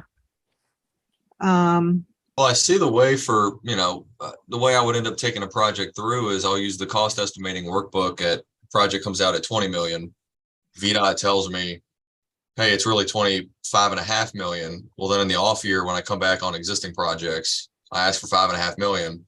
It's why not just give it to me the first round instead of having to make me jump through another hoop on the same project. That's the concern. It's too many moving parts when I'd like it to be as apples to apples from the get-go as possible. yeah, I think what we were saying though is if you can't get VDOT to agree to your number in this process, we can't just arbitrarily take a lower number because VDOT won't put that lower number in the 6-year plan and won't move the project Right. forward. But So it's- we're sort of stuck unless we can convince VDOT that they really overlook something. Well, and again, my concern really boils down to if I've got a widening project and Chesterfield has a widening project for exactly the same cost and exactly the same benefit, but VDOT's going to administer mine, I'm inherently at a disadvantage in the application cycle. So that's the concern. And Well, that is yeah, I true. mean, I mean, yeah, and that's it's true. not just VDOT charges, it's not just VDOT inspection. It's because they're going to bake in highly conservative right-of-way utility estimates and Yeah. highly conservative risk and contingency. Yeah, I get that, and it's I don't know how to solve the problem that's a whole separate conversation about issues I have with their process, but I think the cost estimating workbook certainly is a great start to leveling the playing field on projects because I think that is kind of the standard of estimates now. It's just some of the concerns that I have. I don't think this is definitely better than I think the last round. But I still foresee some issues and maybe we'll just cross those bridges when we get there. Yeah, I'm not sure what else to do on this step. Does Todd or Joe have any suggestions? I wish I did. I gave my suggestion, which was in agreement with yours, that Oh, yeah. yeah, we use the cost estimating book. So generally we're going to be apples to apples on unit costs and all those items. It's really the VDOT Contingencies yeah and schedules. but Mhm. we're kind of punishing the region if we Yeah. put everything that's locally administered and inflate them by the same amount. You're getting less projects across the region. So Right. I mean, at the end of the day, I understand Austin's concern about localities that are dependent on VDOT to administer are at a disadvantage in terms of getting things funded. I don't know that I fully agree with that because if you have an important regional project, it's going to score well. And, if we're talking about the difference of a couple $1 million using a VDOT estimate versus a locality estimate, at the end of the day, I mean, that's shouldn't I guess weed out projects that are regionally significant in terms of getting funded, but it does free up the other millions of dollars that we are artificially inflating locally administered projects in some cases. In some cases, there may not be that much cost difference, but we should work with what we think is the actual cost numbers and not a VDOT number across the board. I just have a quick question. So looking back on history, do we know where historically have locally administered projects typically exceeded their cost estimate versus the VDOT cost estimating workbooks? I mean, which have we historically had problems with in terms of projects not being full, having to come back and get more money because they were not estimated properly? Or they, didn't account for moving the poles or utility relocations. And guess what? You have to address it. right? So then you have to come back and now you're asking everybody for more money and exceptions and all this other stuff when you should have just done it to begin with. So I guess my question is, looking historically, have VDOT estimates been a little more consistent in terms of their accuracy versus the locally administered projects and cost estimating? I think historically, VDOT suffered the same issues, which led them to establish this construction workbook. So we don't really have good historic data at this point. And, you know, there's that point, but there's also the flip side of, if I have a $5 million project and I am going to program $100 million to it, I'll never have to come back and ask for more money. But $95 million is sitting there not doing anything useful for anybody. I guess that's where, you know, honesty and, you know, I mean, reviewing the applications, that's where that gets weeded out, right? When you see an unreasonable cost estimate. And that's what we're saying is You that. know, so you're saying VDOT's cost estimates are unreasonable. See, that, so that gets back to Austin's point, right? They're unreasonable. And then that automatically puts a disadvantage to any of the projects that are administered by VDOT, is what I'm hearing. So, okay. Todd, were you Yeah, adding on? Because I do. this was a fresh hand raised real quick. So Okay. to your point, Amy, it really depends on other funding on the project. So for example, if it's a project that is 100% regionally funded, then, and it's on a locality maintained road, which would be the case for projects in many of the projects in the city and Henrico, then there's literally no VDOT involvement on the project other than, in our case, acceptance into the road system, which is really after the fact. In other situations, and this will be the case in Chesterfield, few roads in Henrico, and probably Hanover, if they administer it, will basically be done on almost on a land use permit process. So there's, again, minimal VDOT involvement. It's different if we go back and look at, for example, federally funded projects through the TPO, which even if we're administering it, there's still heavy VDOT involvement, heavy VDOT review, a lot of VDOT charges on it. So it really depends on the type of project, and that's the kind of information that needs to be kind of factored in and discussed as part of those estimate reviews. Okay. I'm going to keep going because I know we're pressed for time. Let's see. Projects are screened in. Chet and team score them. Normalization real quick. I just coming back through this. I went on a Chessa thing, but I thought it would be a good exercise coming off of Smart Scale. I don't know. I'll try to be quick, but I don't know if folks are familiar with when you have, you know, a mega project that comes through like I-64 widening and is the top scoring congestion or safety project, and it's way outside of the score of all the grouping of projects down here. And so when you normalize to that outlier, it basically makes all your congestion points zero. It really negates those congestion points. So then what happens is projects, the other MOEs that have been scored, the other benefits that kind of have more of an impact because it takes out the congestion. So all that to say, Miles, I was hoping you could help me by just ranking the projects without normalization.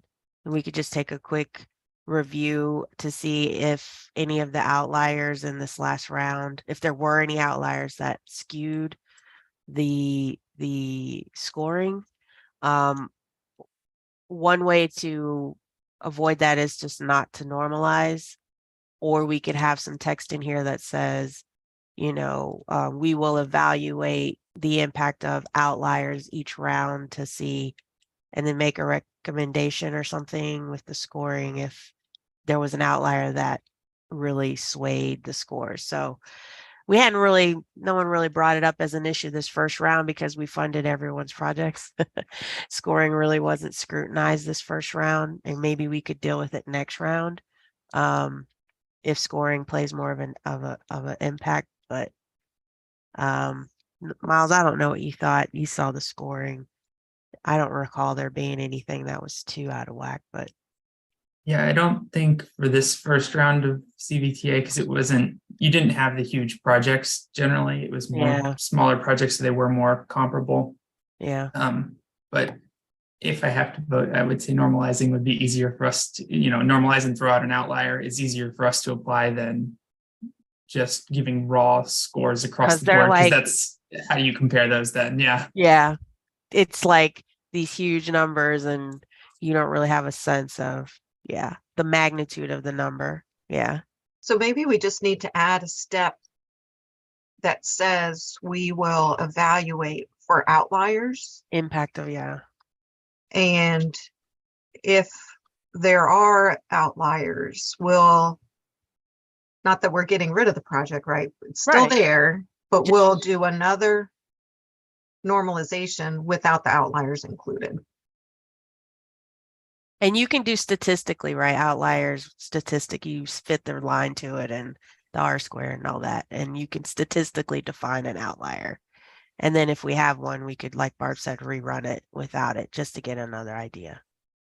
And if I can add one more thing, staff's done this sort of exercise for smart scale in previous rounds as well. So it's something we would pretty easily be able to accomplish. That sounds good. That way we're kind of keeping check. Poor condition, structurally deficient bridges are eligible. Here's the metrics we score off of. We're not revisiting scoring. Thank you, God. Okay. We're getting there, you guys. Let's see. Project selection. So this is Barb and I don't know if everyone wants to revisit this, but we were going through the framework, trying to memorialize the stuff we had talked about. And when we came across project selection, we had kind of generally put it into these 5 steps. So step 1, the project is scored. Step 2, Chet and staff score. Step 2 is we figure out how much money we have to work with. And then 3, Chet and team develop a draft funding scenario for everybody to react to. And part of that, we had this, I don't know if everyone remembers, but we had come up with considering some guidelines in the draft funding scenario. And there was a lot of discussion about these guidelines and if we didn't really want to have anything that was too prescriptive. But where we landed was you do the draft scenario. We wanted to give Chet and team something to be able to form the draft scenario.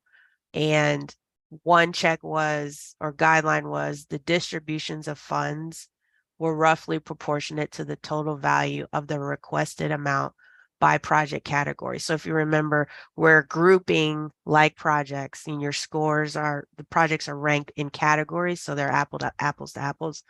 And there was a check, okay, what is the mix of projects and does the funding recommendation generally represent that mix?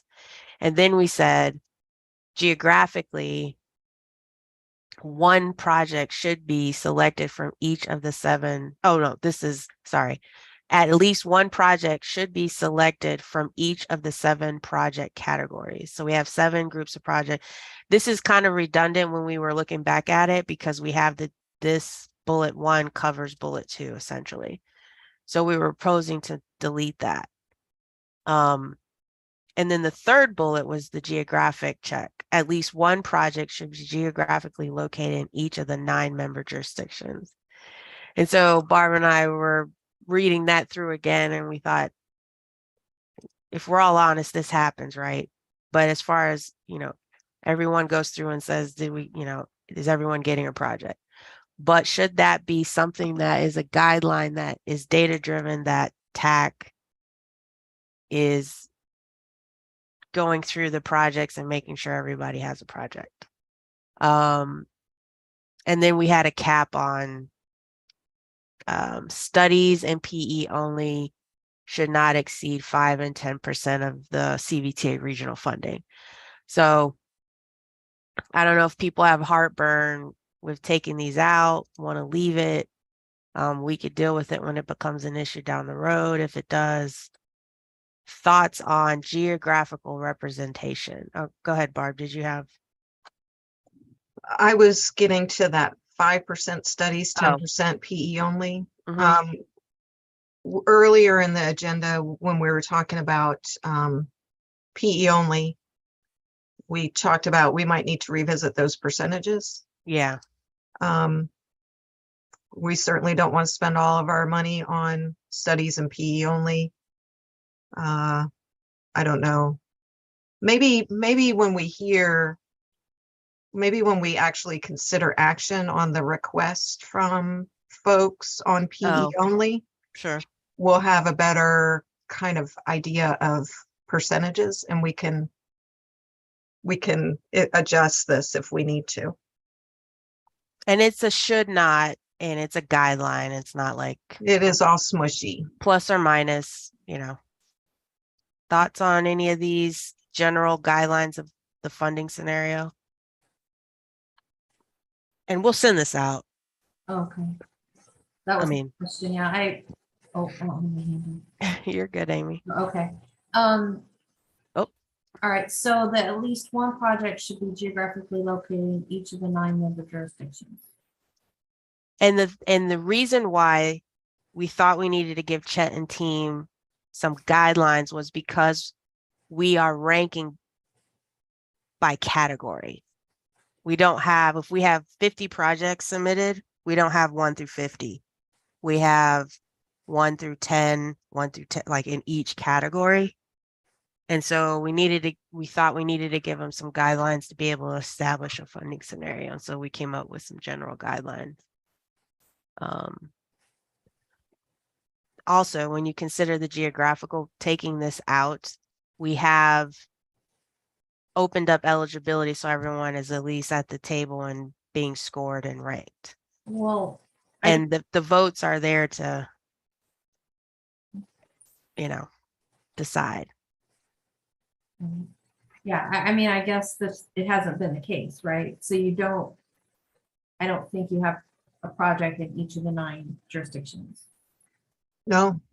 So, I mean, it hasn't, because there's not eligibility and all these other reasons, right? That there haven't. Well, and if we kept this, let's say it was written in very firm that Right. you must. Yeah. Let's say if it was written that way,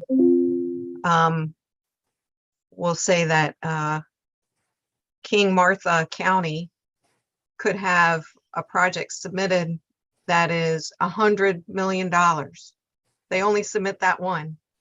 And then if this was a must statement, Right. we would have to fund it, even if it was for something really non-regional. So maybe you could just soften the language a little bit and say, Yeah, maybe, instead of should, maybe at least one project. I think it should is about as soft as you want to take it, because Yeah. I don't know if there's another way to, I think it's Well, the goal is to be regional and fund projects in each locality, but if. well, And I that's think not the that- goal, is it? Well, I guess that's where we're at again. Well, that's the problem. I mean, I think there's. That's not a goal. The goal is to fund regionally impactful projects, not give everybody a project. Well, I guess I That's the way it misspoke. The goal is eventually to fund projects across the region, and I guess the hope is that would impact all localities, but. and it does. Let's remember. Right, and I'm not. It's and I'm not back to saying it's that- tough. Right, and Yeah. I'm not saying But that every locality absolutely has to have a dollar come out of the pot, but I think what we've addressed with the wild card is the equal opportunity, not necessarily equal outcome. Correct. Because I do think prioritization is very important, that there are bigger needs than Goochland has and that we would consider regional. And I certainly don't want to Barb, I think your point that you could easily game it where, yeah, you submit a $80 million interchange as your only project, and then you have to fund it because it's my only one. That's right. Yeah, we may have, I don't know. And yeah, to me, what we do here initially with the funding scenario should be data driven and let the politics play out. And the whole geographic balance part is more. Because we know that's what politics. everyone's gonna do. They're gonna look and say, how can we get there if we can? And at least we got the projects in on the list before we cut out the wild cards and they weren't even on the table. But yeah. Chet, did you want to add on to the, and then we'll get to leveraging. Yeah, I agree with what's being said. I mean, I think if the eligibility is changing, it's still data driven. So this needs to match that, kind of what Barb just said. I do want to, yeah, I mean, I think at the end of the day, my opinion is tax responsibility is to make sure that we are looking at regionally significant projects. And that's what the enabling legislation calls for. That's what we tried to do when the guidelines were first written. And that's where we should all be at the end of the day. So I think we're on the right track. Okay. I just have Well, a question or one comment on the regionally significant. I do think, and I don't know where this is in the travel demand model, but it might be helpful to know when you're doing the travel demand models to know where people are coming from. So for instance, maybe you have that, right? So you can say, all right, we have $100 million project in this one locality, and we know that we have, evenly distributed people coming in from, different jurisdictions within the region. I don't know if you have that or if that's one of the scoring criteria, but I think having that travel demand would be helpful in making the case that your project, just because it's large, doesn't necessarily make it regional. It's really helping your own, your own jurisdiction and maybe some surrounding jurisdictions for congestion reasons, but it's not necessarily regional, right? So I think we need to better define what we mean by regional. Yeah, we had just talked about that today. we did. I guess Chessa was telling me streetlight data includes zip codes, like origin and destination zip codes. I And mean, we've had to do that. And every transit project I've ever done, I've had to show origins and where people are coming from, transit system user benefits, existing users, and how they're going to benefit. I mean, it's not foreign in the transit world, but I think in the road world, I think it's a kind of bit of a concept. okay. All right. I'm going to keep. So I didn't mean to take that long, but leveraging, this is where we had a lot of loose ends on the way the leveraging text was in the guidelines. So let's see. And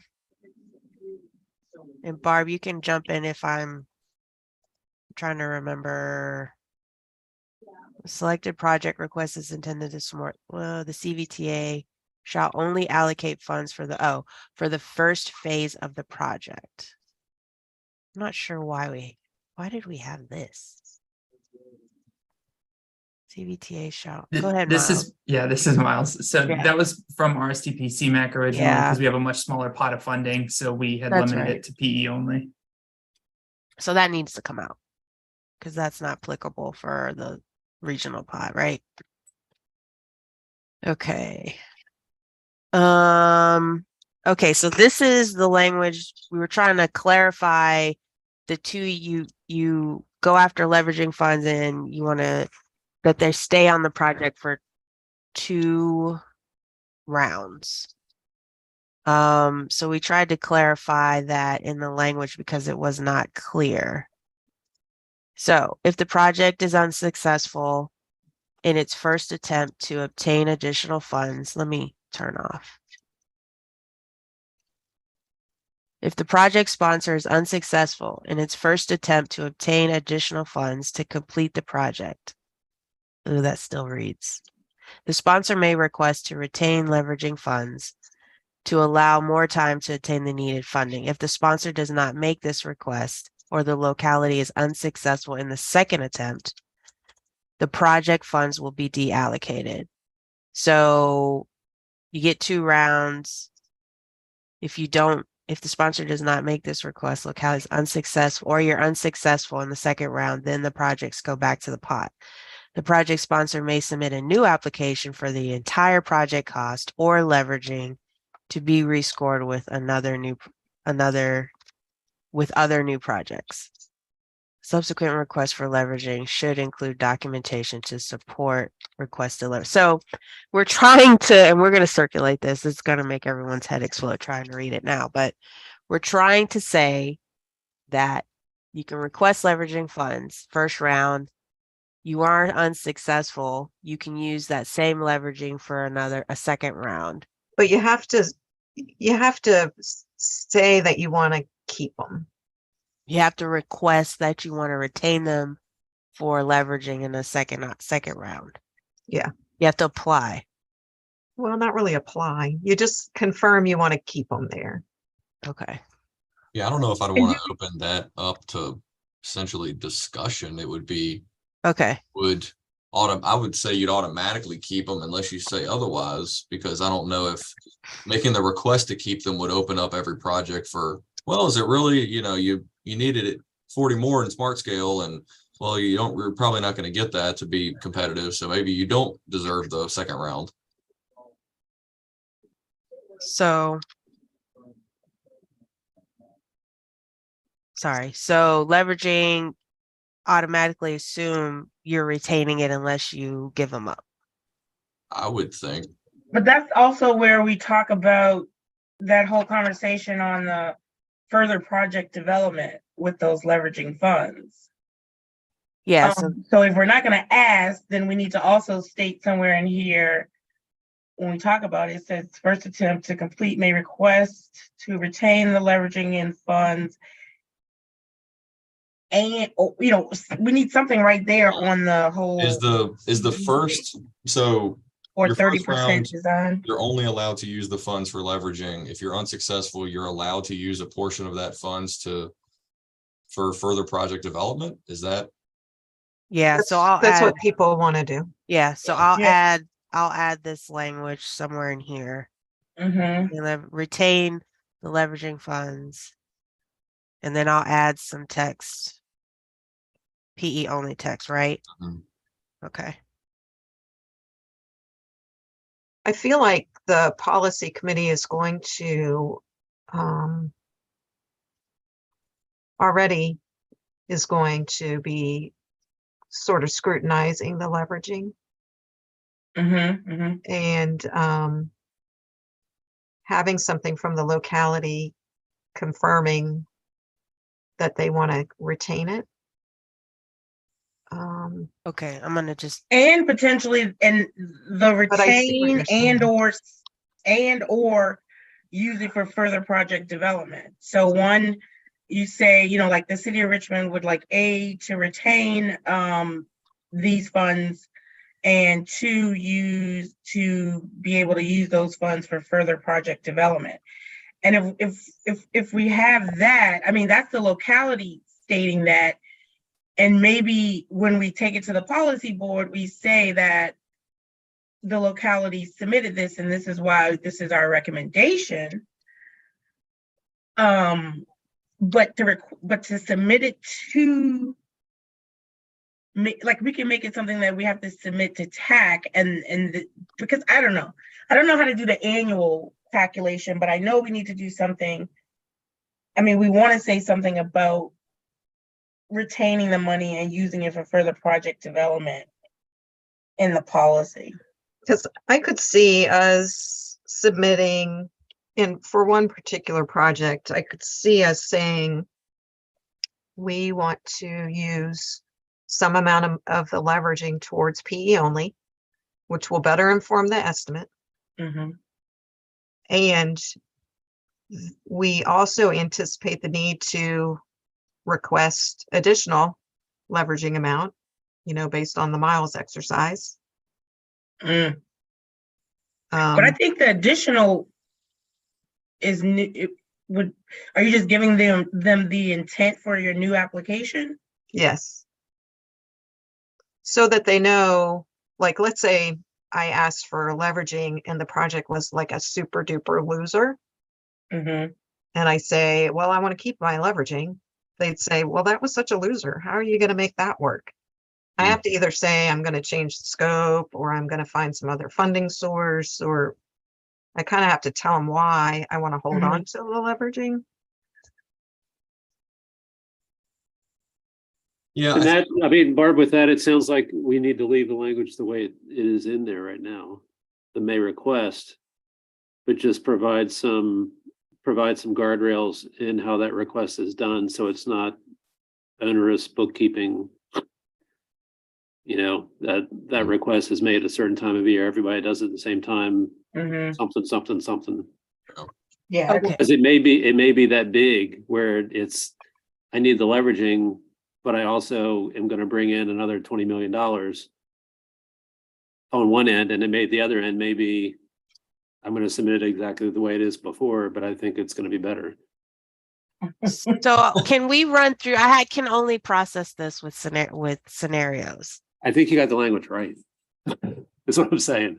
So we will just use us. We had a $20 million leveraging on our widening project. Now we're going to need to say we want to retain 18 million of the 20 for future leveraging, and we want to convert or use 2 of the 20 for PE only. We have to state that. When in the process are we stating that? When we go out for CVTA, we're doing it now. So Yeah, when that's a good point. I would, so just pause that right there. So then Miles did his exercise, and in his exercise, we needed another 7 million for that to get funded, and we had to buy it down further. So now we have 18 million in leveraging. We're using 2 for PE only. We come back in the fall with another application. We're going to ask for 9 million more to buy it down for future leveraging and smart scale. That would be a new application. Or is that the off year Oh, shoot. cycle? Yeah, this is This year. this year. Yeah. Is off year cycle. Yeah. But I'm just saying that would be a new application. And then Miles might do his return on investment Well, that's a whole nother. and it shows it red It was red. Yeah. and people are like, ain't no way we're giving that project any more money. Okay. But I think we're tracking. We're saying you can convert, you can both retain and use some of your leveraging funds to do PE only, right? I think that's where we're at. After the second round. So now when we put in our off-cycle request this year, that will be round 2. And the next question is, it goes into smart scale. We are again unsuccessful. Can we come back, or can we not come back and do it all over again? No, it goes back to the Yeah, pot. You okay. have to start over. I know, but we can start over is what I'm saying. Yeah, Okay. because the thought was It's a if you're loser. going to do it again, you're going to either change how much you're asking and leveraging, you're going to change the scope, you found some other money. Right. I think maybe we do leave the request to retain the leveraging funds, and maybe part of it is just a commitment to explore other funding sources to increase your leveraging through smart scale. Not that you have to come to the table with anything, because you can always have unsuccessful applications elsewhere, but just a verbal commitment to, it's boilerplate language. I mean, it could mean nothing, but it's just you commit to using those funds to further the project. And Very good, very good.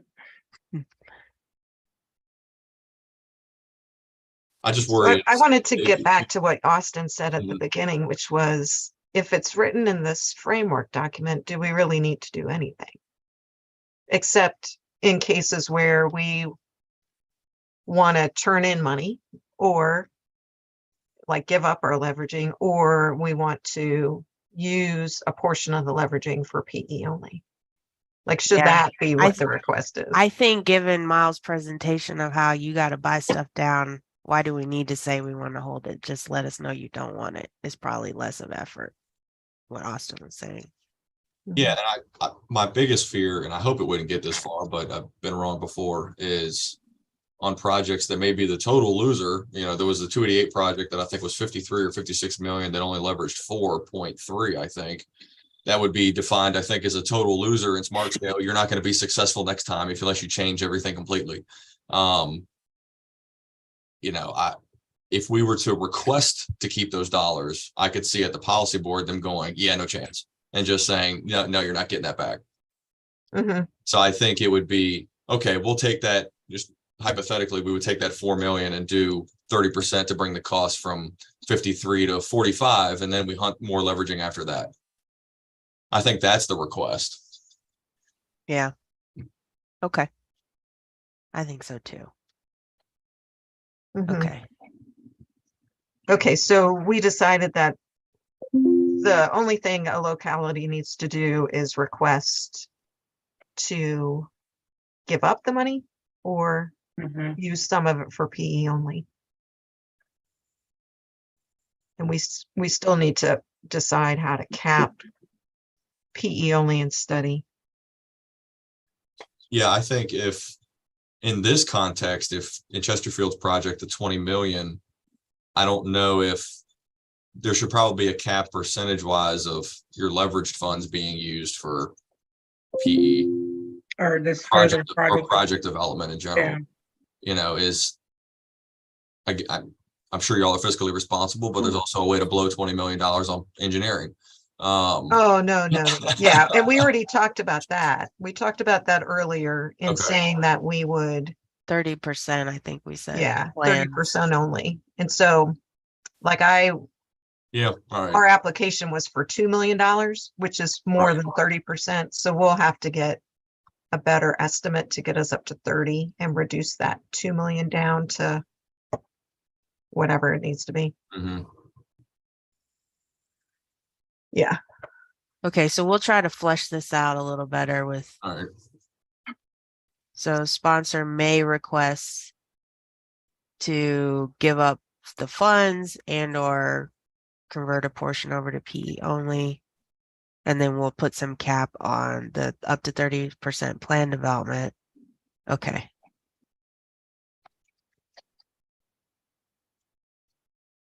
We might need some sort of time frame on that.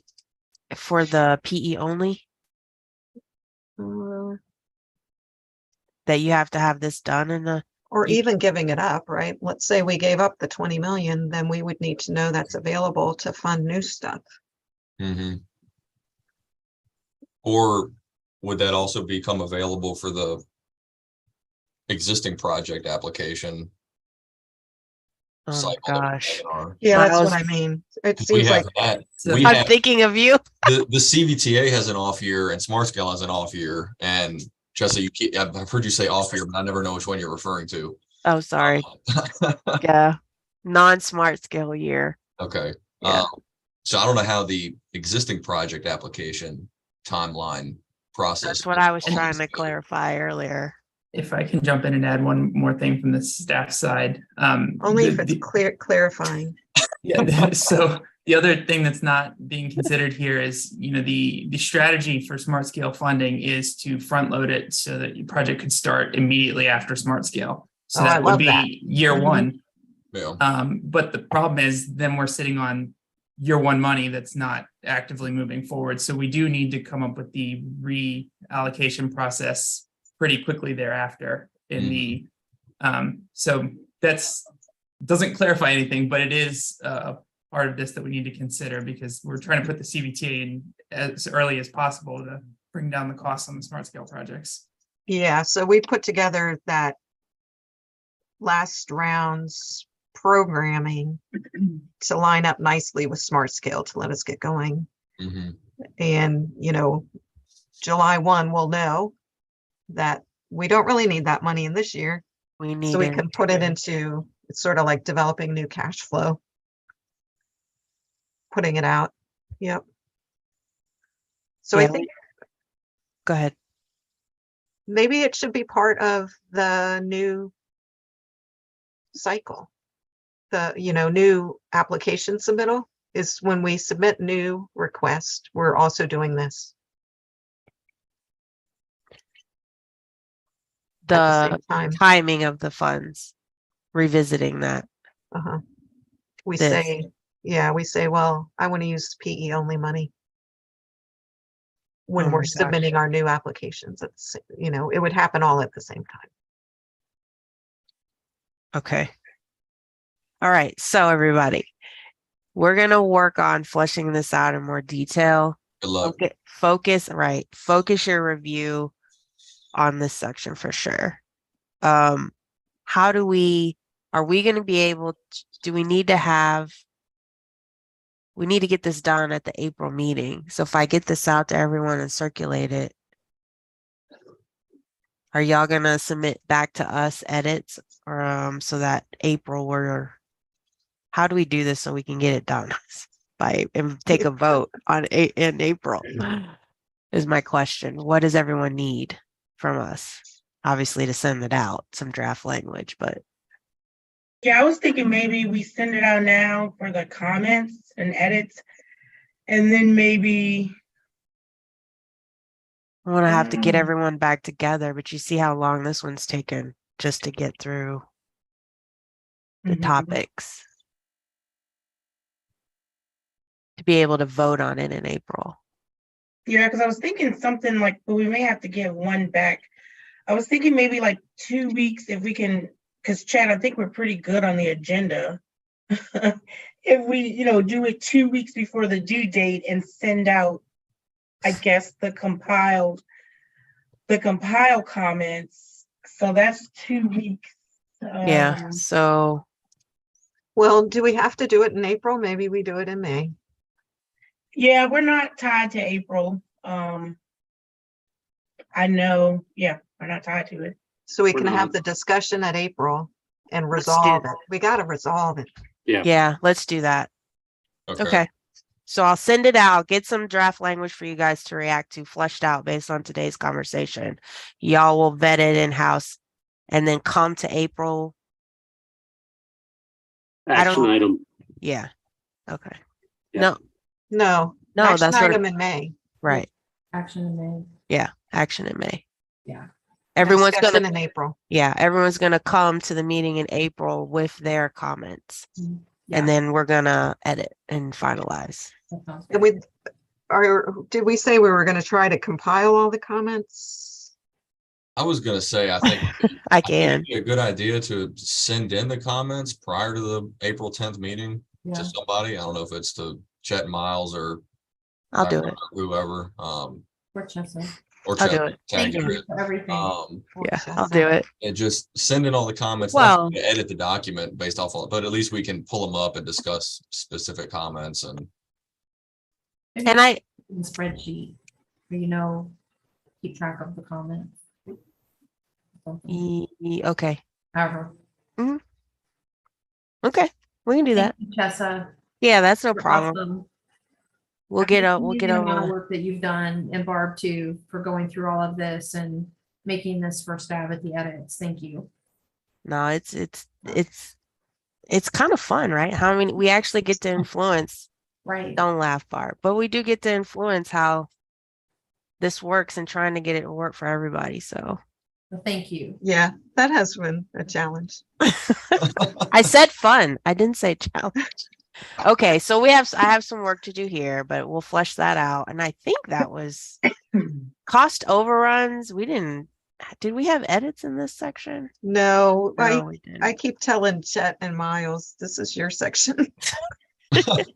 Yeah, we just deleted the word funding swap because it's not really. Darona has hit us over the head with that one. No swapping. Viper notes. I guess So, Miles. do we want to give this piece to Miles to edit? Yeah. I don't know if there's really anything in there that justifies major revisions. I think the 10% threshold makes sense, I think that's what we decided too, is when we read it, we were like, well, Consistent with what we do. we're not really. Is there worth We haven't- don't have any throwing lessons language learned. in there that, well, never mind. Just forget what I was gonna say. Request just y'all read it again. I'm going to turn on track changes when I send it out. So if you guys want to make edits to this section. We didn't suggest any other than the ones you see, so.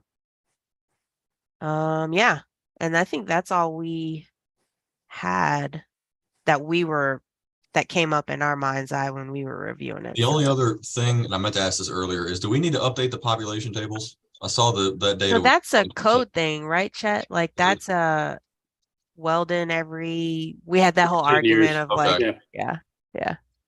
Okay. Hey, Chessa, we have a 3 o'clock meeting. Okay, we held everyone way too long. Okay. Everybody. Yep. Emailing this out to everybody. Submit comments. I'll give you a date to hit. I'll compile. We'll go through them on the April meeting and then we'll feel good about ourselves and move forward. Thank you. Thanks, Appreciate everyone. everybody. How do I stop sharing? I don't know, we didn't get through all the agenda. We didn't? Any TAC members have any comments? What's left? Are there any TAC member comments? No, we heard from everybody. Our next meeting is gonna be April the 10th. Okay. With that, we are adjourned. All right. Bye, guys. Thanks, everybody. Thank you. Bye.